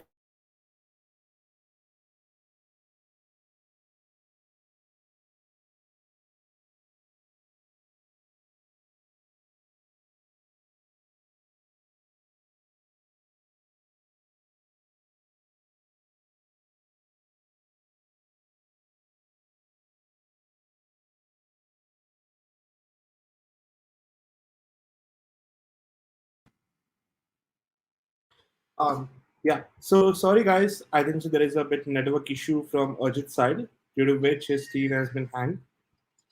So I'll suggest let's wait for 2 minutes and then we'll start. By the time, as you guys all know, like we have all our social media active and all the organizers active over there. So what you can do is that if you want to ask some questions, you can ask it over there, or if you want, you can share a suggestion on social media. Well, Ajit will be joining in a few minutes, so let's give it some time. Also, as for others, like as we said, we had a surprise before.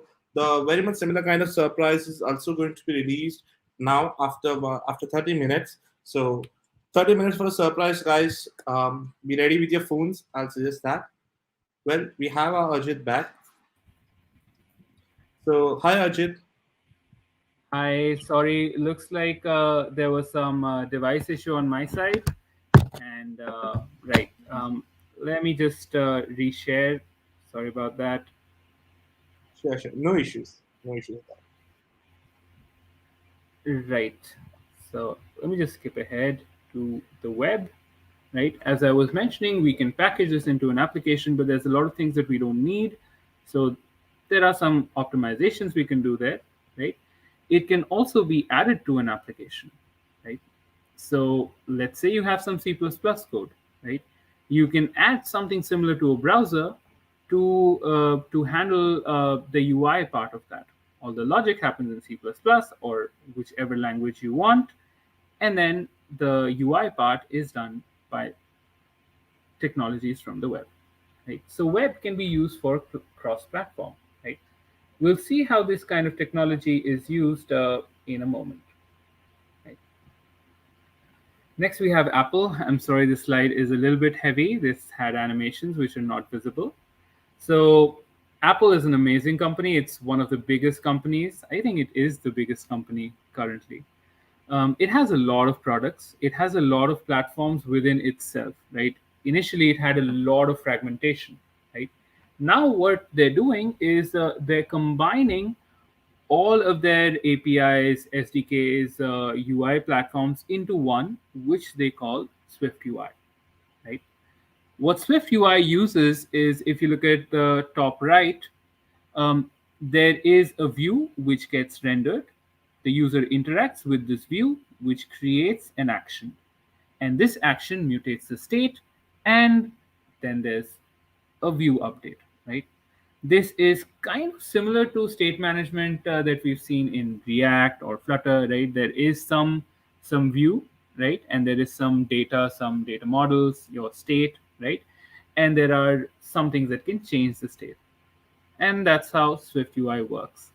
Along with the user, there's also some external events that can change the state using action, like it could be network loads or different kinds of things, right? While this is the modern one, a lot of the current applications actually use UIKit. Right? UIKit works for iPhone, for TVs, for iPads, right? UIKit uses an MVC style controller. So there is a model which has your data. There's a controller which controls this data, and this controller interacts with the view. Right? So if the data changes, the controller will update the view. If there's any interaction on the view side, then the controller gets to know, and the data in the model is updated. Right? So that's how UIKit works. As you can see, they are completely different modes of working. Right? So currently, Apple actually has done a really good thing. Apple can integrate both of them at the same time. You can have Swift UI with its states and its view on one side, which can generate a UI kit view with a controller, right?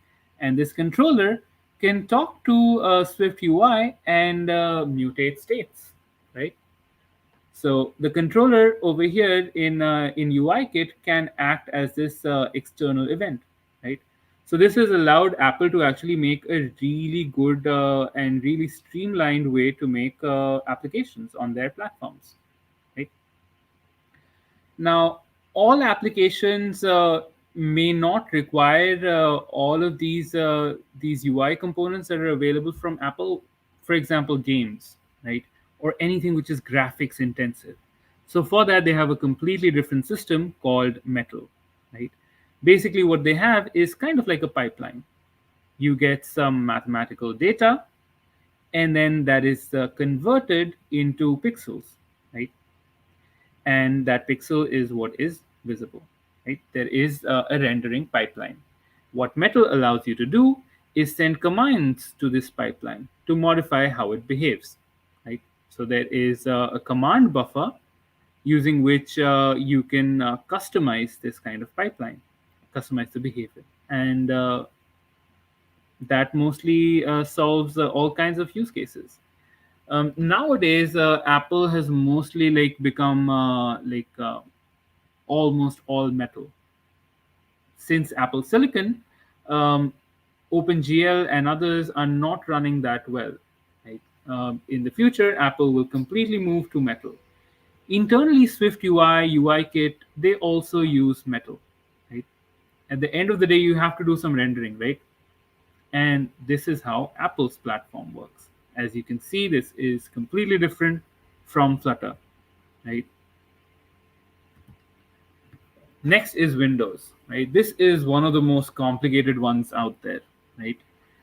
But Windows is also trying to simplify things. They have come up with WinUI 3, which combines all of their SDKs, all of their APIs into one single platform, and that's really great, right? Unfortunately, to Flutter, all of that is not directly available. But Flutter can talk to a lot of these APIs. Flutter is mainly based on Win32. Win32 generates applications for Windows PC. But the universal Windows platform can generate applications for all kinds of things like Xbox, HoloLens, and other Windows or Microsoft devices. Right? The kind of architecture they follow is also different. It's not an MVC. They have a model and they have a view, right? And there is something called as view model, which provides the binding between the view and the model, right? In some ways, it is actually simplified, right? In fact, Microsoft were the first people to do reactive applications using C Sharp, right? With Windows, also in the desktop in Apple, there are additional concerns, right? In a normal mobile application or even in a web application, you typically don't have multiple windows, right? So for a Windows application, you are going to have multiple windows. You'll have to look at your state of the screen coordinates, and then you're going to have coordinates inside all of your windows, right? And you're going to have dialog boxes. They're going to have their own coordinate system, right? So there's a lot of information to manage over here, right?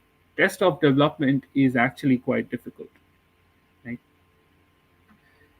In the low level, like Apple uses Metal, Windows uses DirectX, right? So they have a rendering system, and this rendering system is handled by DirectX, and DirectX provides APIs which we can call. Right?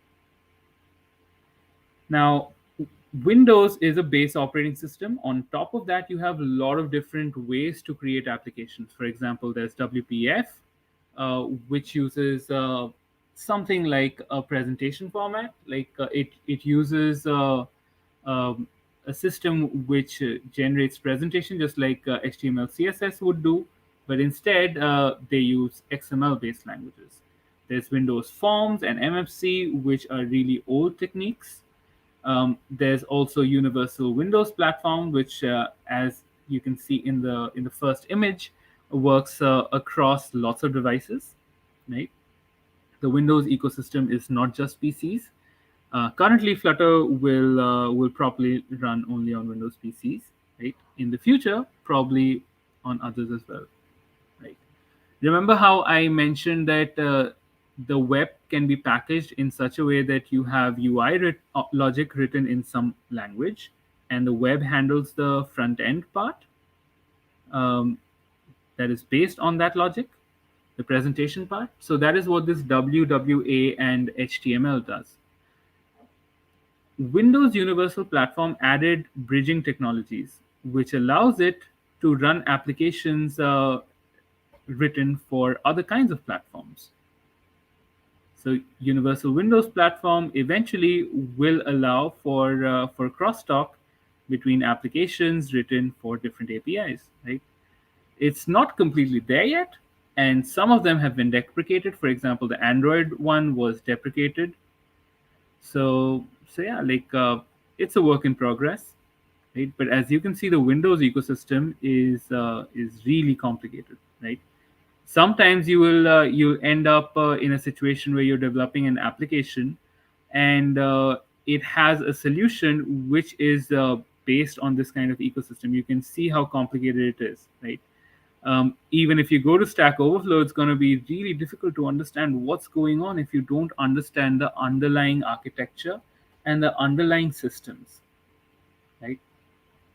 So if you want to go beyond as a Flutter developer, if you want to go beyond your current limits that you're hitting, you definitely need to look at native development. Right? Cool. Next, we have Linux. Linux is quite complicated, but frankly, it's not as complicated as Windows, right?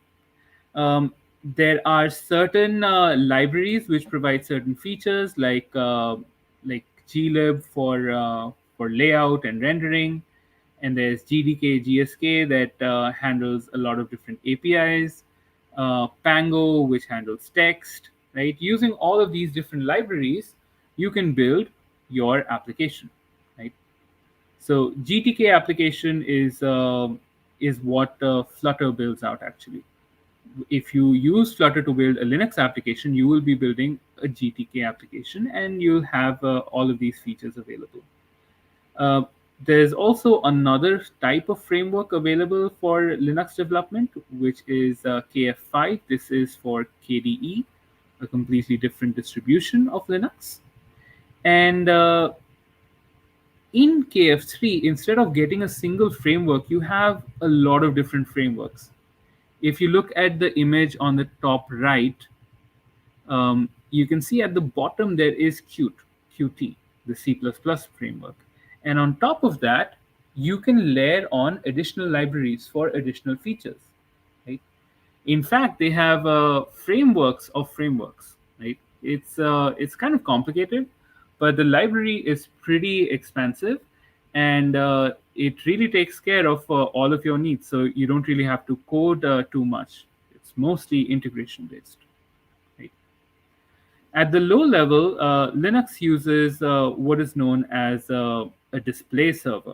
Now, this is quite different from what Windows uses. Windows typically uses a single display manager or a window manager.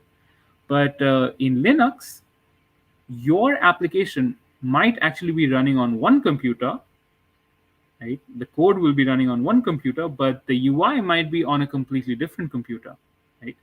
You can do these things using a display server. Right? So basically, your app runs as something like a backend, and the display communication happens through this display server, and you can connect to this display server from somewhere else and use your application over the network. Now, the reason why this exists is because Linux is based on Unix, which was initially uh, a server-based operating system, right? That's why they have this kind of system where a lot of different users can be using the same computer at the same time, right?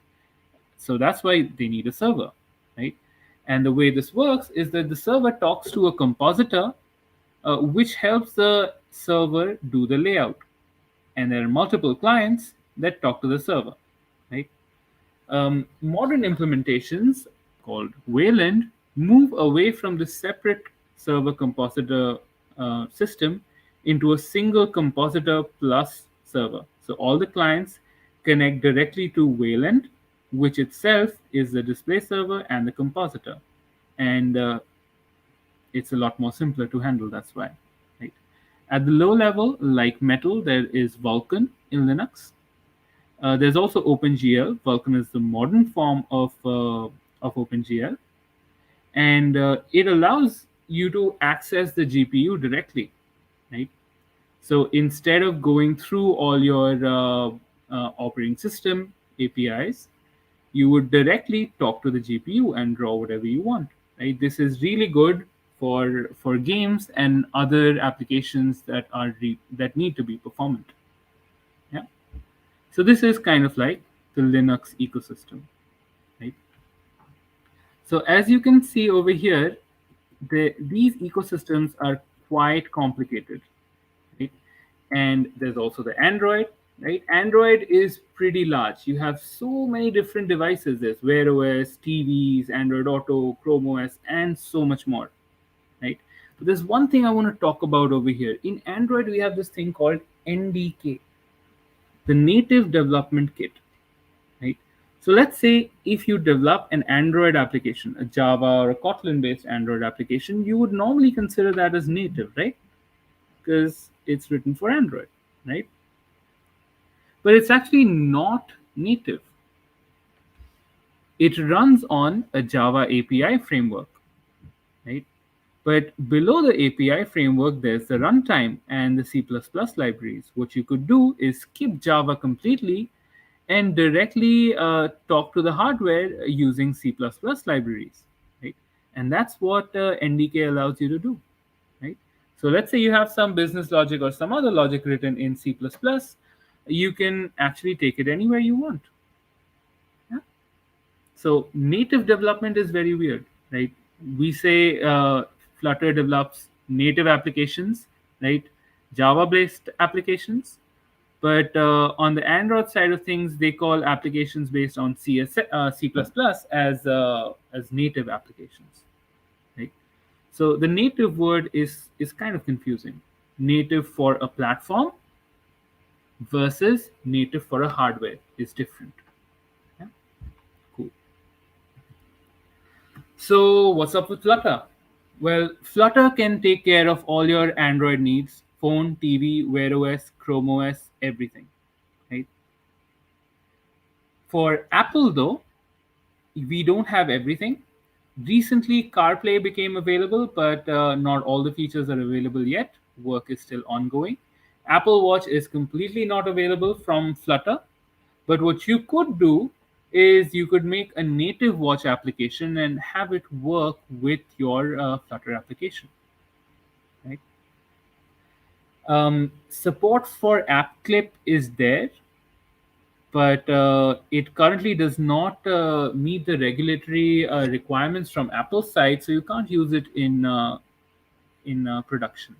App clip is like a tiny version of your application that does one small task, right? And then if the users like it, they can download the full applications, right?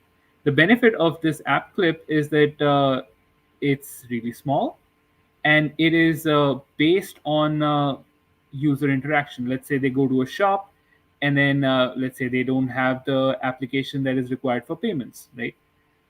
They can download an app clip for that and use it temporarily, right?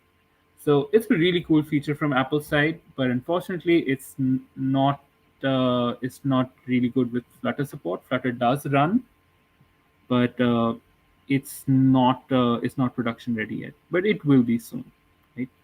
Other than that, we have Linux using the GTK, which we've talked about already. The GTK set of libraries, we can develop Linux applications using Flutter, right?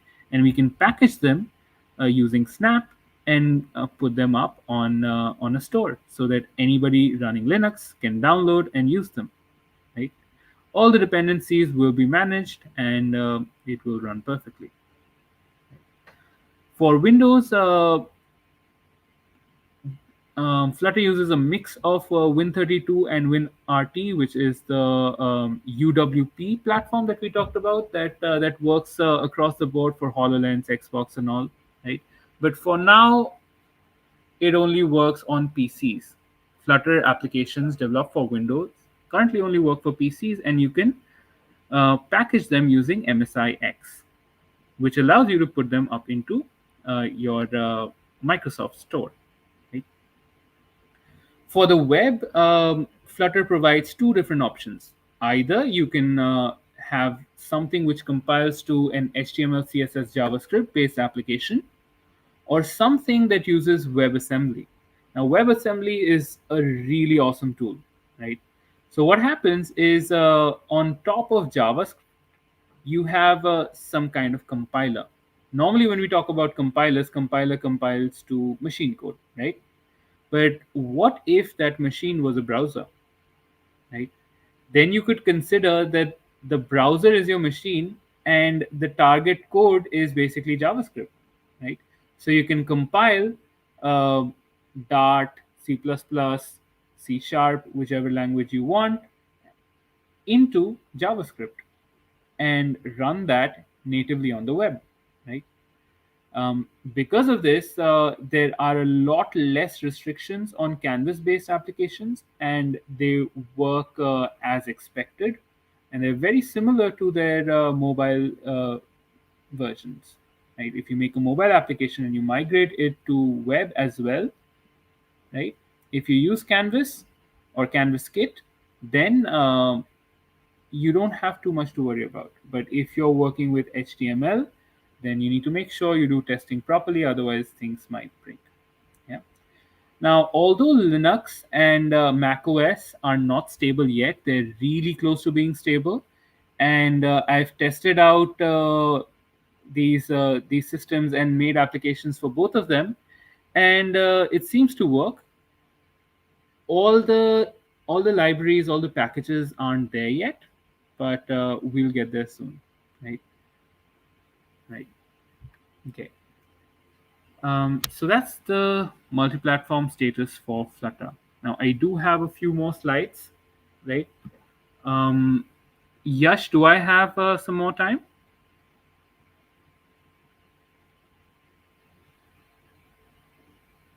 Yes, Ajit, we can continue. That's not an issue. Great. So I have just a few more slides regarding how do we actually do native development on Flutter. The options available are method channels, platform views, add to app, partial views, and interop. Right? We'll go over them one by one. So a method channel is when you have your state in the Flutter app, right, which uses some kind of a channel or a stream to connect to a piece of code that is running on the native side, like your iOS, Android, or other platforms, right?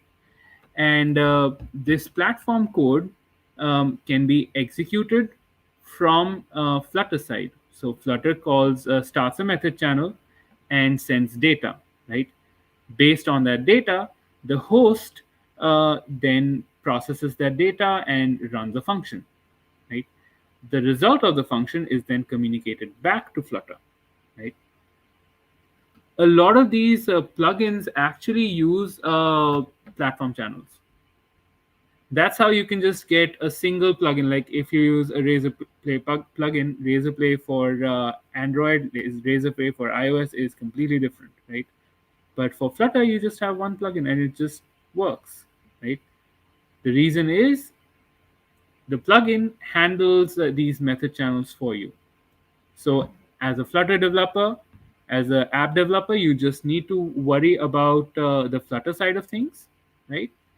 And then the package will provide you a function which internally will call a method channel so that it works across all platforms. So that's a platform channel. It's kind of a message passing, right? Messages are passed back and forth. Using this, you can build out any native feature you want, and you can build out any kind of plugin that you can dream of. Yeah. Now, the only thing in the way is time and developers, right? If we have a lot of developers, we can basically completely make APIs using method channels for all native APIs, right? Cool. So that's platform channels. Sometimes that's not enough. Sometimes you don't want just data. Sometimes you also want the interface. Maybe you've already made some native interface, right? And you want to integrate this into a Flutter application, right? So you can use a platform view, right? At the bottom, Flutter uses an embedder, and then an engine, and then a framework, right? Now, what you can do at the framework level is you can start with a virtual display, right? So it's a widget that has kind of like a virtual display. It's empty, right? And then you can initiate platform view surfaces, links, and services. Link and service handles the data, and the surface actually draws things inside that virtual display, right? And then you can have a native view on the native side, right, at the embedded level, which then communicates up to the framework level and draws a native view, right? Before we can do this, the native view must be registered on the engine. And if you package this engine into a plugin, then using this becomes really easy. You just have to call a function from the plugin, right? And all of this would happen for you, right? If you're writing a plugin yourself, this is how you would go about handling platform views, where you also have to look at views, not just data. Yeah? It's a bit more complicated than a method channel or a platform channel. Next, we have add to app. Looks like the animation over here is not working, but I pulled this off Flutter's existing documentation. Basically, adding to an app is a 5-step process, and it's just clicking a few buttons, and that's it, right? Adding to an existing application is really easy. Basically, you have a Flutter engine, right? You can make a Flutter activity, use a Flutter engine, and then that starts Flutter, and then you can do anything that you want inside of that instance of Flutter. You can add Flutter to an Android application or an iOS application. You can even add Flutter to a web application using an iframe. So add to application works really well. Sometimes that's not enough, right? Sometimes you're not just adding one screen. If you look at the images on the left-hand side, so we have some bottom navigation bar, right? So in this bottom navigation bar, some screens are on Flutter, some screens are on the native side. Now this is a lot more complicated. It's not like you go to a certain section in the UI and now you're completely in Flutter. This is not that kind of setup. In this case, you have uh, multiple Flutter pages interacting with each other, interacting with native views as well, right? This is an example of a partial view, right? You can also have like some kind of native interface inside of which you have some native components and some Flutter components, right? So this uses the same technique of add to app, right? You would have a Flutter engine that would manage this, but it becomes a little bit more difficult. But a lot of apps have actually managed to do this. In fact, this is kind of really popular in China. A lot of Chinese apps use Flutter for their new UIs, right? And their old UI is on native. So they want the native and they want to slowly migrate to Flutter. So they do a lot of partial views. Some of their teams work on native sites, some of the teams work on Flutter, and they combine the results of all of them using these kind of partial views, right? In certain cases, these partial views might actually run multiple Flutter engines, right? So one Flutter engine for one view, another Flutter engine for another view, right? But if these need to communicate with each other, then you probably want one engine. So there's a lot of cool things you can do with Flutter, right, on the native side. But this is really advanced stuff. Yeah. Even I haven't done stuff like this. It's pretty cool. Yeah. Right. The last thing is interrupts. Using Dart, you can just call a C++ function. So if you have a library that you've already made for yourself in C++, you can just load in your C++ source or a compiled share object and then call the functions from it, right? So what you have to do is load the source in Dart using FFI and then wrap it inside a Dart function. If you wrap it inside a Dart function, you can use this Dart function anywhere from Flutter, right? That's for C and C++. A lot of low-level stuff happens at C and C++. A lot of native stuff based on hardware happens at the C++ level. So there's a lot of things you can do over here, things that even your platform might not provide you, right? Another cool thing that Dart has, Dart was initially built for the web. So Dart interacts with JavaScript really well. It can directly take in JavaScript and parse it and evaluate it, right? It can handle JavaScript objects. You can give it a string and it can convert it into JavaScript. You can give it a Dart object, it can convert it into JavaScript and vice versa. So working with JavaScript is even easier. You don't have to worry about loading sources and all. Right? It can just directly use JavaScript. Yeah. So that's interrupt. So this is much closer. This does not use any communication channel. This does not use any kind of platform views. No multiple instances of Flutter. Just directly using your C++ or JS code in Dart. Yeah. So what do you do after this? After you've made your multi-platform application, you need to deploy it. There's a lot of stores available, or you could also distribute it as a standalone package ad hoc. Right? You can distribute it through the web. You can host it somewhere, And if you have something really production ready or you want to make it production ready, then you can apply CI/CD, where every commit made will be tested and then it will be compiled and deployed automatically, right? So you can take Flutter as far as you want. Yeah.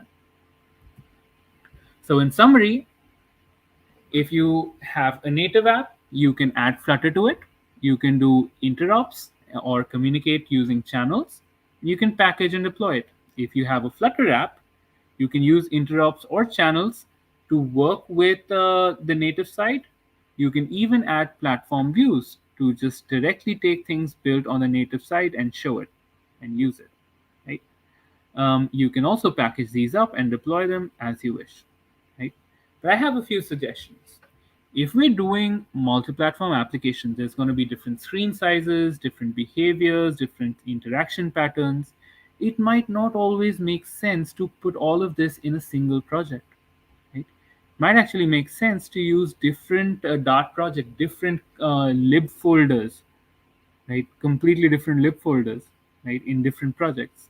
But what you could do is you could reuse all of your business logic. Right? If you use provider or you use block, you could take all of that and use it everywhere, right? That is the essence of multi-platform. You don't have to rewrite a lot of your heavy data-related code, right? But the UI part, you want it to be flexible, right? You want it to be custom according to the platform, right? So you shouldn't use too much of your UI code, right? Some components are okay. If you have responsive components, that's also great.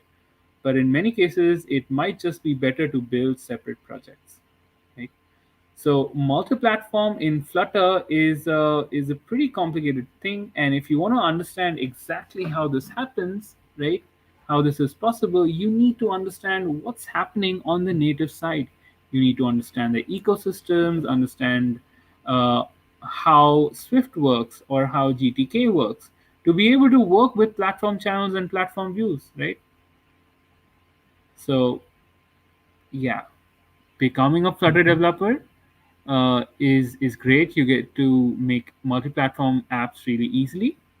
But if you want to take this forward and make it for enterprise use cases or custom use cases, then you need to work with a lot of native side code. And that's it. That's my last slide. So lots of stuff, right? Any questions? So Ajit, yeah. So like people have actually asked us questions from all the social medias. We have collected them using hashtag AskFlutterMumbai. Yeah. Great. So we have our questions. They're basic four questions. First question is like how to handle responsiveness on mobile and desktop, like for multiple devices. How do you do that? Right. As I mentioned, it's really painful, right? You could Yeah. make a responsive component, right? Use a layout builder to get in constraints, and accordingly have a builder that gives you different widgets based on layout constraints. But in many a times, it's just better to completely rewrite it, right? If you separate your UI from your business logic, you can quickly do a rewrite of your components so that they work better with the Fluent Design system on Windows or other design systems that you might have on other platforms, right? That's why I suggested just make different projects for different platforms, right? That's the easiest way, I believe. Yes, there is a little bit of code duplication, but I think that's easier to deal with than a very complicated builder method. So yeah, that would be my answer for that. So the second question comes is that what to do if some of the functions are not present in one platform but are present on another. For Right, example, if that's some, what platform channels are for, right? If you don't have let's say you have some kind of fancy VR feature, right, which might be there on some Apple devices, right, but it's not there on Android, right? So you can write a platform channel which handles this on iOS, and the same platform channel might give you some response according to which you can handle the UI on the Android side. Either you could come up with your own custom implementation which handles this, which is I don't think like something that we should be doing unless that is our product, right? Other than that, like what you could do is if you end up with such a situation, just write a dummy function and send in some data, and based on that data, say that you don't have this feature, right? If this is an integral feature of your product, of your application, then if your platform doesn't have it, you have to build it out, right? You can build it out using C++, right? As mentioned, C++ runs everywhere. It's Yeah. at the lowest levels of Flutter. It's at the lowest levels of JavaScript. It's at the lowest levels of Python. It's at the lowest levels of everywhere, right? Embedded even. So if you do something in C++, it should work everywhere, right? And we have FFI to handle that. Yeah. But yeah, only do that if it's your product. Yeah. Yes. So the third question comes is that how to handle the screen rotation in a Flutter application. What rotation? It's not clear. So This it's like screen rotation. The screen goes from portrait to screen landscape. rotation, right? Well, that's actually easy. There's a builder for that, right? You can just Google it. Flutter documentation has a builder that detects the orientation, and based on that, you can completely redraw your widgets, right? Alternatively, you could just use a layout builder. If the layout or the constraint changes, the layout builder will run again and give you a different widget, right? Okay. So I think it's called an orientation builder. I'm not sure, but you can find that easily. Yeah, even I think it is a orientation better. So that might be a good answer. So the final question is that how to create a package or a plugin for multi-platforms using in Flutter. Well, as you've seen throughout the talk, the ecosystems are really complex, right? Yeah. We haven't even begun starting to talk about them. I've just shown you some images, right? There's a lot more detail there. And you got to understand all of those if you want to build cross-platform packages, right? And that's what makes Flutter works cross-platform. It's the packages, and if you want to make these packages, you've got to dive off the deep end, right? You need to work with all of these platforms, and so yeah, now Flutter developer becomes something completely different. Like you can't even call this full stack anymore, right? This is like a developer who works with all platforms, right? It's pretty crazy, but if you end up doing something like this, your knowledge is gonna grow like to a next level, right? And you should be able to handle all kinds of challenges. So yeah, and there are developers like this. That's why Flutter exists, right?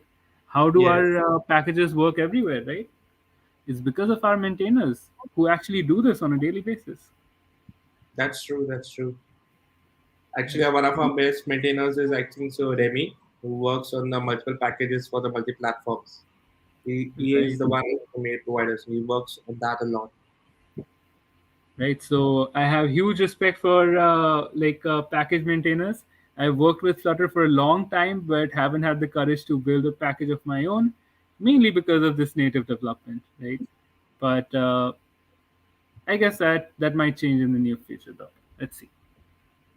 Sure. Well, hopes for the best. Well, Right. thank you, Arjit. Thank you for coming to Flutter Mumbai and giving an amazing session. It was very much insightful and knowledgeable. Thank you very much. Thanks a lot for having me. So, guys, yeah. So, thank you, Arjit. Yeah. So, guys, as you have seen, all of our events are done. All of our speaker session has been done. As promised on the last Flutter Surprise, I said that there will be another Flutter Surprise that will be coming along. So, let's not waste any time and move on towards the next Flutter Surprise. Yeah. So, just give us a second.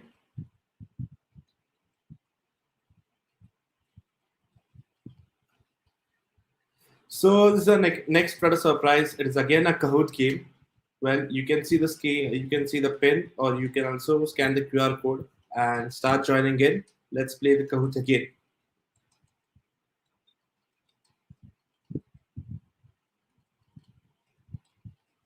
So let's start joining, guys.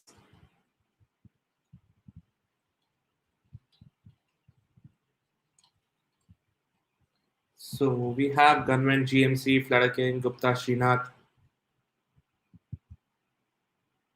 Well, I'll be waiting till 17 to 18 people to join. Let's wait for 5 minutes and then we can start our proper game. Well, we have Gupta, Srinath, and Roshan for the second time. We have Flutter King, I Flutter for the second time as well. Gaurav is also back. Harsh is back. Deepak is back.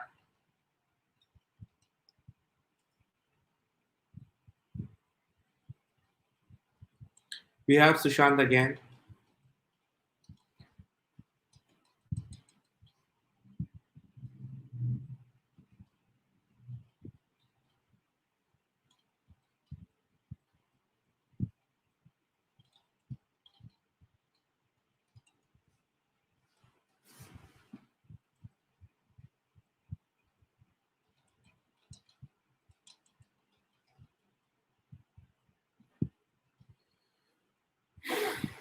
Yeah, 30 members.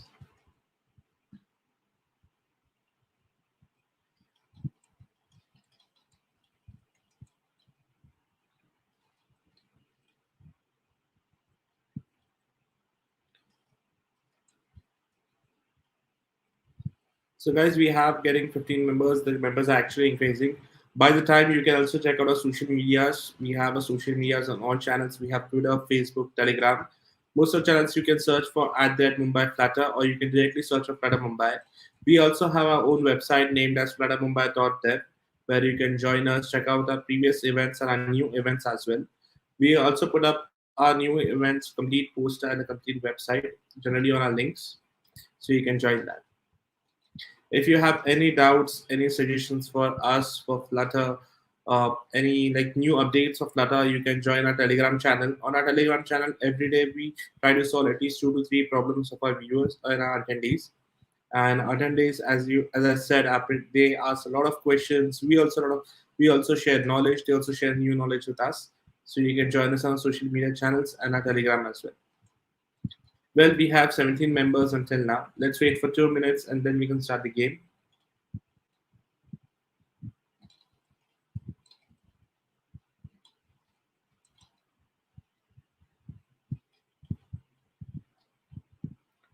So should we start the game, guys? You can put up in the comment like should we start the game or not, or should we wait for 1 minute, 1 more minute?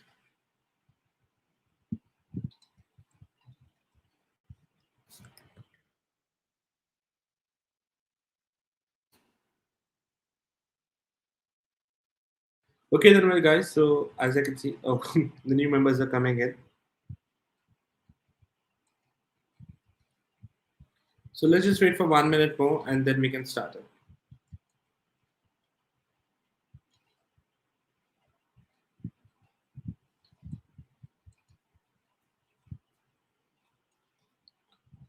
Okay, then, well, guys, as I can see, like no more members are adding. We have reached a limit. So let's start the game.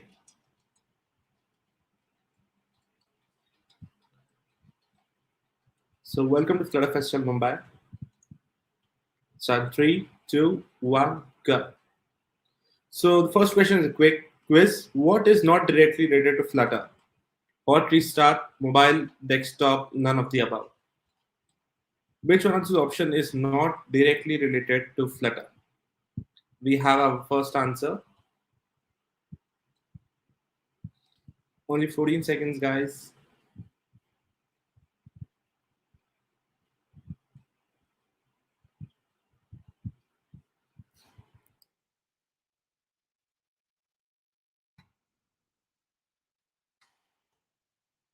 Well, none of the above actually. Everything is directly related to Flutter. We use hot restart in Flutter. Flutter is related to mobiles and desktop. We build our applications for them. So even they are related to us.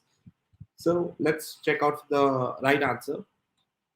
So there's someone named Gax who has like the quickest answer and the correct answer as well, followed by Roshan and then Deepak Mehta.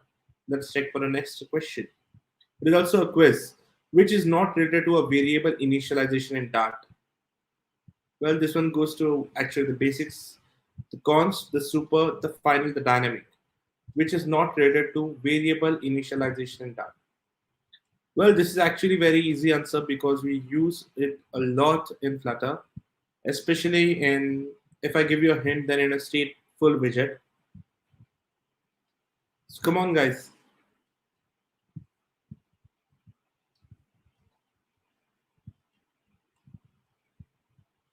Well, the answer is super. 11 people have given the correct answer. 2 people have given it wrong. Const. We actually use const. For example, const string is equal to ABC. We also use final and we also use dynamic. Well, again, Gags and Roshan are in the same place. Harshish and Gaurav have actually come up. Harshish on third place and Gaurav is on the fourth place. This quiz, what is a widget? Well, what is a widget? Everything you see on UI, every pixel on the screen, stateful widget, or all of the above.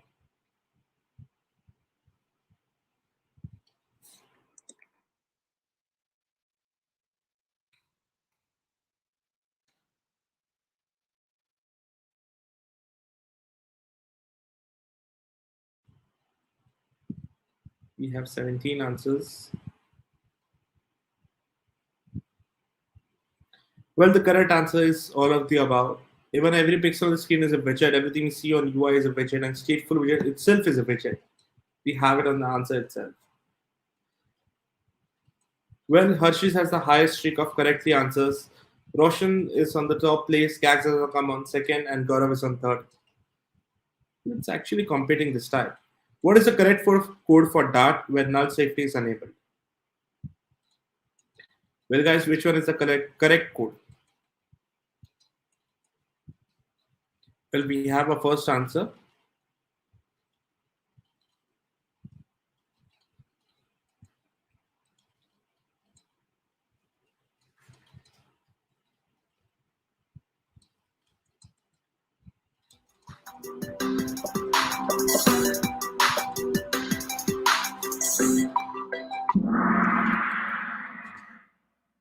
Well, the answer is the red one. Red one is the correct code. Rest of all have some of the other mistakes that happens.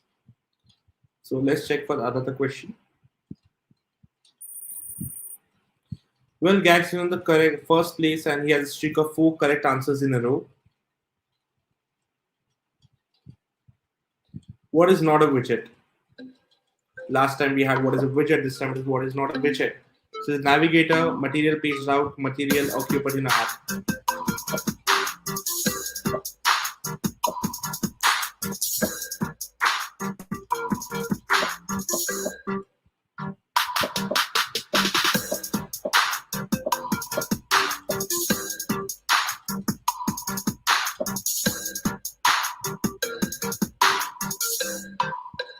Well, the correct answer is material page route. It is not actually a widget. It's kind of like a function which takes you to the next page. Well, again, Gags is on the lead. Sixth question, which is not a build mode in Flutter? Which is not a build mode in Flutter? Release, profile, debug, mobile. Well, I think like 99% of people know this answer. Which is not a build mode in Flutter? Release, profile, debug, or mobile. Which is not the build mode. I think Rohan has given the wrong answer this time. Sorry, Rohan.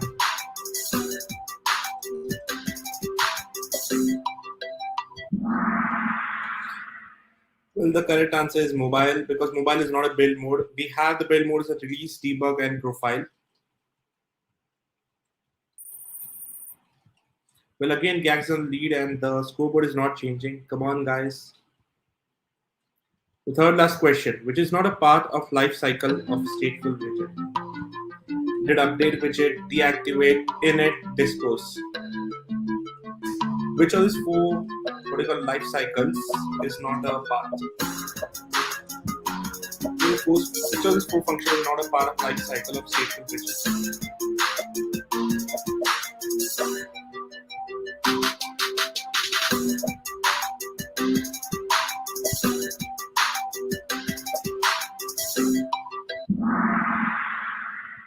Well, init is actually not a part of life cycle of a stateful widget. Well, Gags on lead, Dipin Sonwani has come on the second place. Rohan is gone down on third, and Gaurav is also on fourth. Which are the types of widgets? Stateless, stateful, A and B, only B. Which are the types of widget? With stateless, stateful, both A and B, or only B?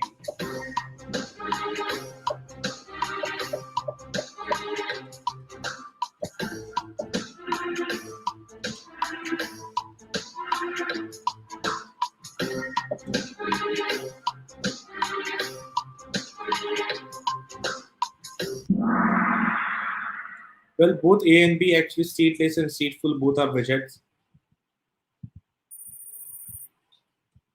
But the score was pretty much same, except for Gupta. Srinath has come on the fourth place, and Dipin has actually answered the correct 3 answers in a row. Second last question, also a quiz. Which is not a property of Flutter? Which is not a property of Flutter? Cross-platform, UI framework, closed source, built by Google.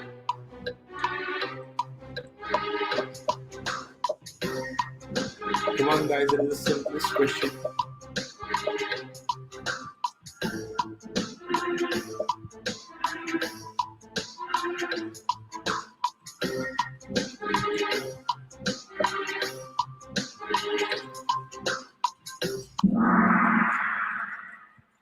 Well, everybody has given the correct answer except for one who has said built by Google. As you know, Flutter is built by Google, so sorry. Well, Srinath has come up, and I think so there's only one question left. So let's see who wins this competition. What is not the use of the widgets? Animate the UI, draw the UI, maintain navigator stack for UI, all of the above. What is not the use of widgets?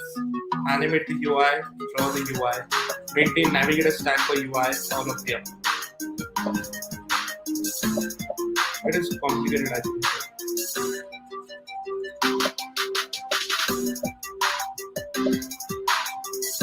Come on, guys, time is running up. Only 14 answers were given, but the correct answer is maintain navigator stack for UI. So let's check out our scoreboard. On the third place, we have Gupta Srinath. On the second place, we got Dipin Surmani. And on the first place, who's the lucky person? We have Gags. So guys, you must have got the results. On the runner-ups are Gaurav and Ronak, by the way. So guys, you must have got your result as the first and second and third place. Do send us on social media on our Twitter channel, and you can also contact our organizers. You can send any social media like Telegram, Twitter, Facebook, or Instagram. We'll surely connect with you for the winning prizes. Thank you very much, guys. So this actually ends our event. So yes, guys, so this actually ends our event, but we have to say goodbye right now. But it is not the complete bye for us. We'll be coming up with more of the events. We'll surely love to have you again with the events. If you want to tell us what kind of events you need, you can tell us on our social media. You can also put up on the on a comment section. Do tell us what kind of events you need, what kind of speakers do you need, what are topics that you want, and we'll surely try to give you those topics. Well, that's it for Flutter Mumbai right now. This is Yash Shadulkar. I would like to thank the complete attendees, all the speakers, and all my organizers. For all my organizers, co-organizers, I would like to thank Aniket Sawan, Aditya Sutar, Vivek Yadav, Atika Khan, and myself actually. So we have been working for 1 month for a lot for this event, and it has been completely successful. Also, you can tag Flutter Mumbai on Twitter. I would also like to thank our speakers, Mr. Drumil Shah, Mr. Aswin Gopinathan, and Arijit, for coming to us and giving us a lot of insightful topics and to tell us a lot of information. Thank you, guys. Thank you very much. Well, this is Yash Shadulkar signing off. Thank you. Bye.